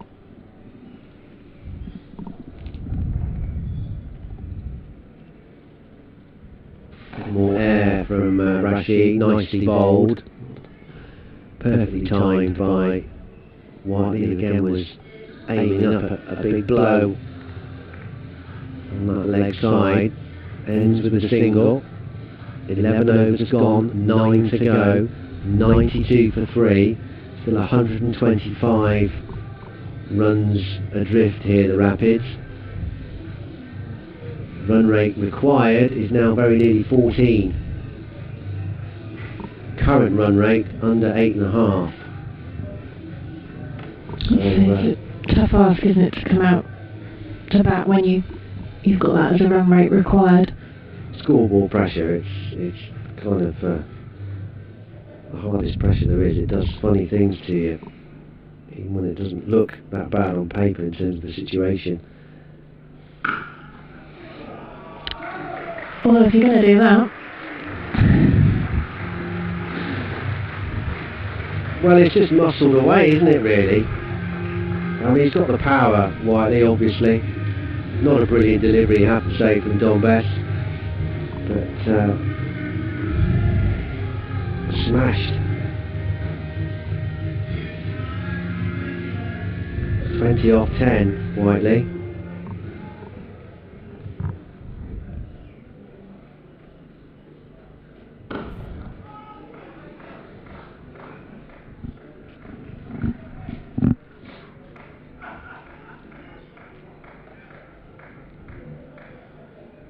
Matching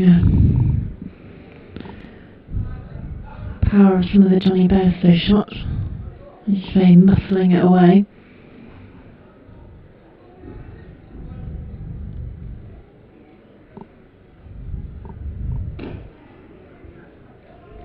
We'll look for 2, won't they, here? And they'll get them. That's good work.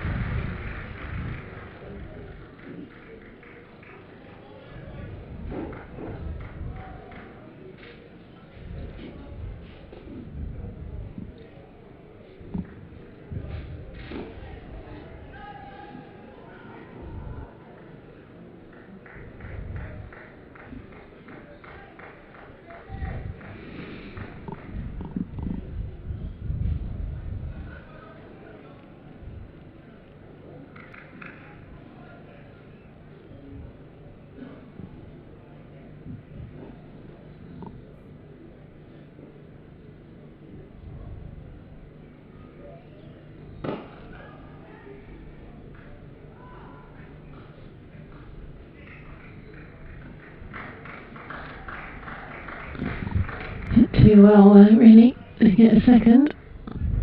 Whiteley connecting with it. It's that mixture, isn't it, as we say again, they're taking the singles and the twos as well as the boundaries when they're there to be hit. Just accumulating runs. Cox reaching for that one. Only a single again to end that third over of Dunbeth. Yorkshire continuing to squeeze with the spin. Still got 2 overs from Lockie Ferguson as well that can count, and 2 from Fisher and Willie as well. 3 Yorkshire bowlers who opened up the innings. Well, they haven't hit the required rate yet, Worcestershire, at any over so far. 13 is the most they've got. They've done that twice. In the 10th over and the 4th over. But it's now over 14 runs and over they need. Matthew Fisher returns. 113 needed for victory here for the Rapids. The Vikings remain firmly in the box seat. Just a single. They'll try and put pressure on David Willey, but he knows that no chance of being a 2. Just make sure of the fielding. Even brought out the long barrier to make sure. Now they'll try and discuss a few more plans. Now it's Ross Whiteley on strike.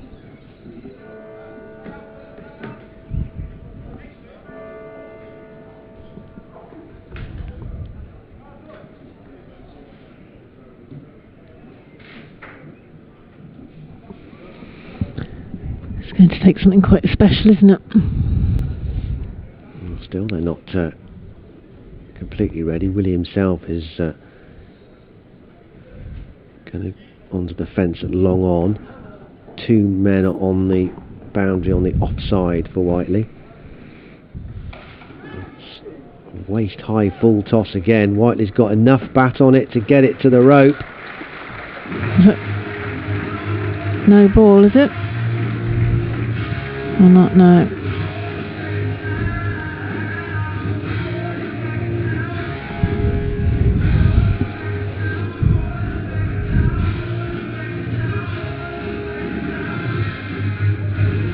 Poor bowling from Fisher. A gimme there for Whiteley. We spent a long time setting the field as well. Yeah, if you bowl that, that undoes all the planning. Still changing the field around again. Just don't bowl a full toss. It's a good place to start. You don't want to just pop and tell him though. No. 109 at 4-3. Bit of bat on this as well for well, oh no, there isn't. Thought I had a bit of an edge on that, but no. Still 1 to the total though, 110.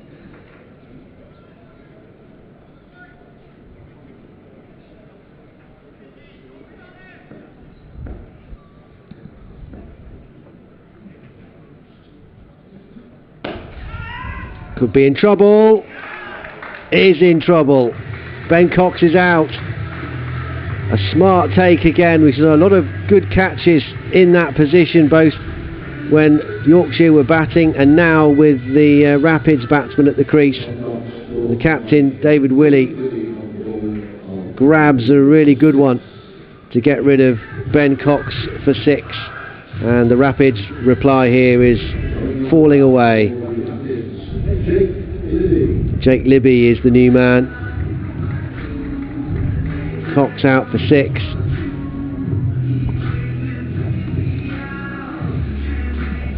Yeah, that one was dipping on Willie as well, wasn't it? He came in, you wondered if it was just going to fall short, hopefully, for Ben Cox. Was that 4 catches we've seen in that position tonight and a drop? That's where Lyde put one down. No, he didn't put it down here. He came to field here after.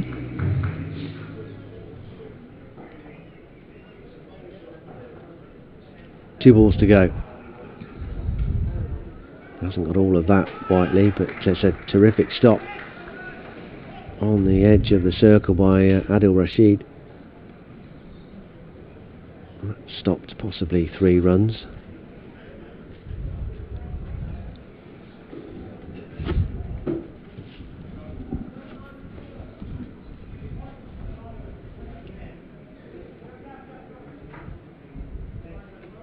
$111 for 4.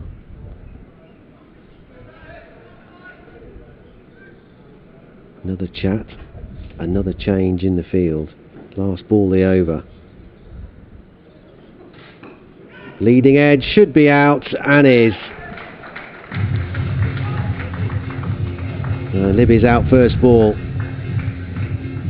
It's been a good touch for Worcestershire and in this form of the game as well, but not tonight. Hasn't hung around long. Out immediately. Fisher strikes again, and Worcestershire now are 6 down, 111, and are sliding towards a heavy defeat here. Ed Barnard is the new batsman.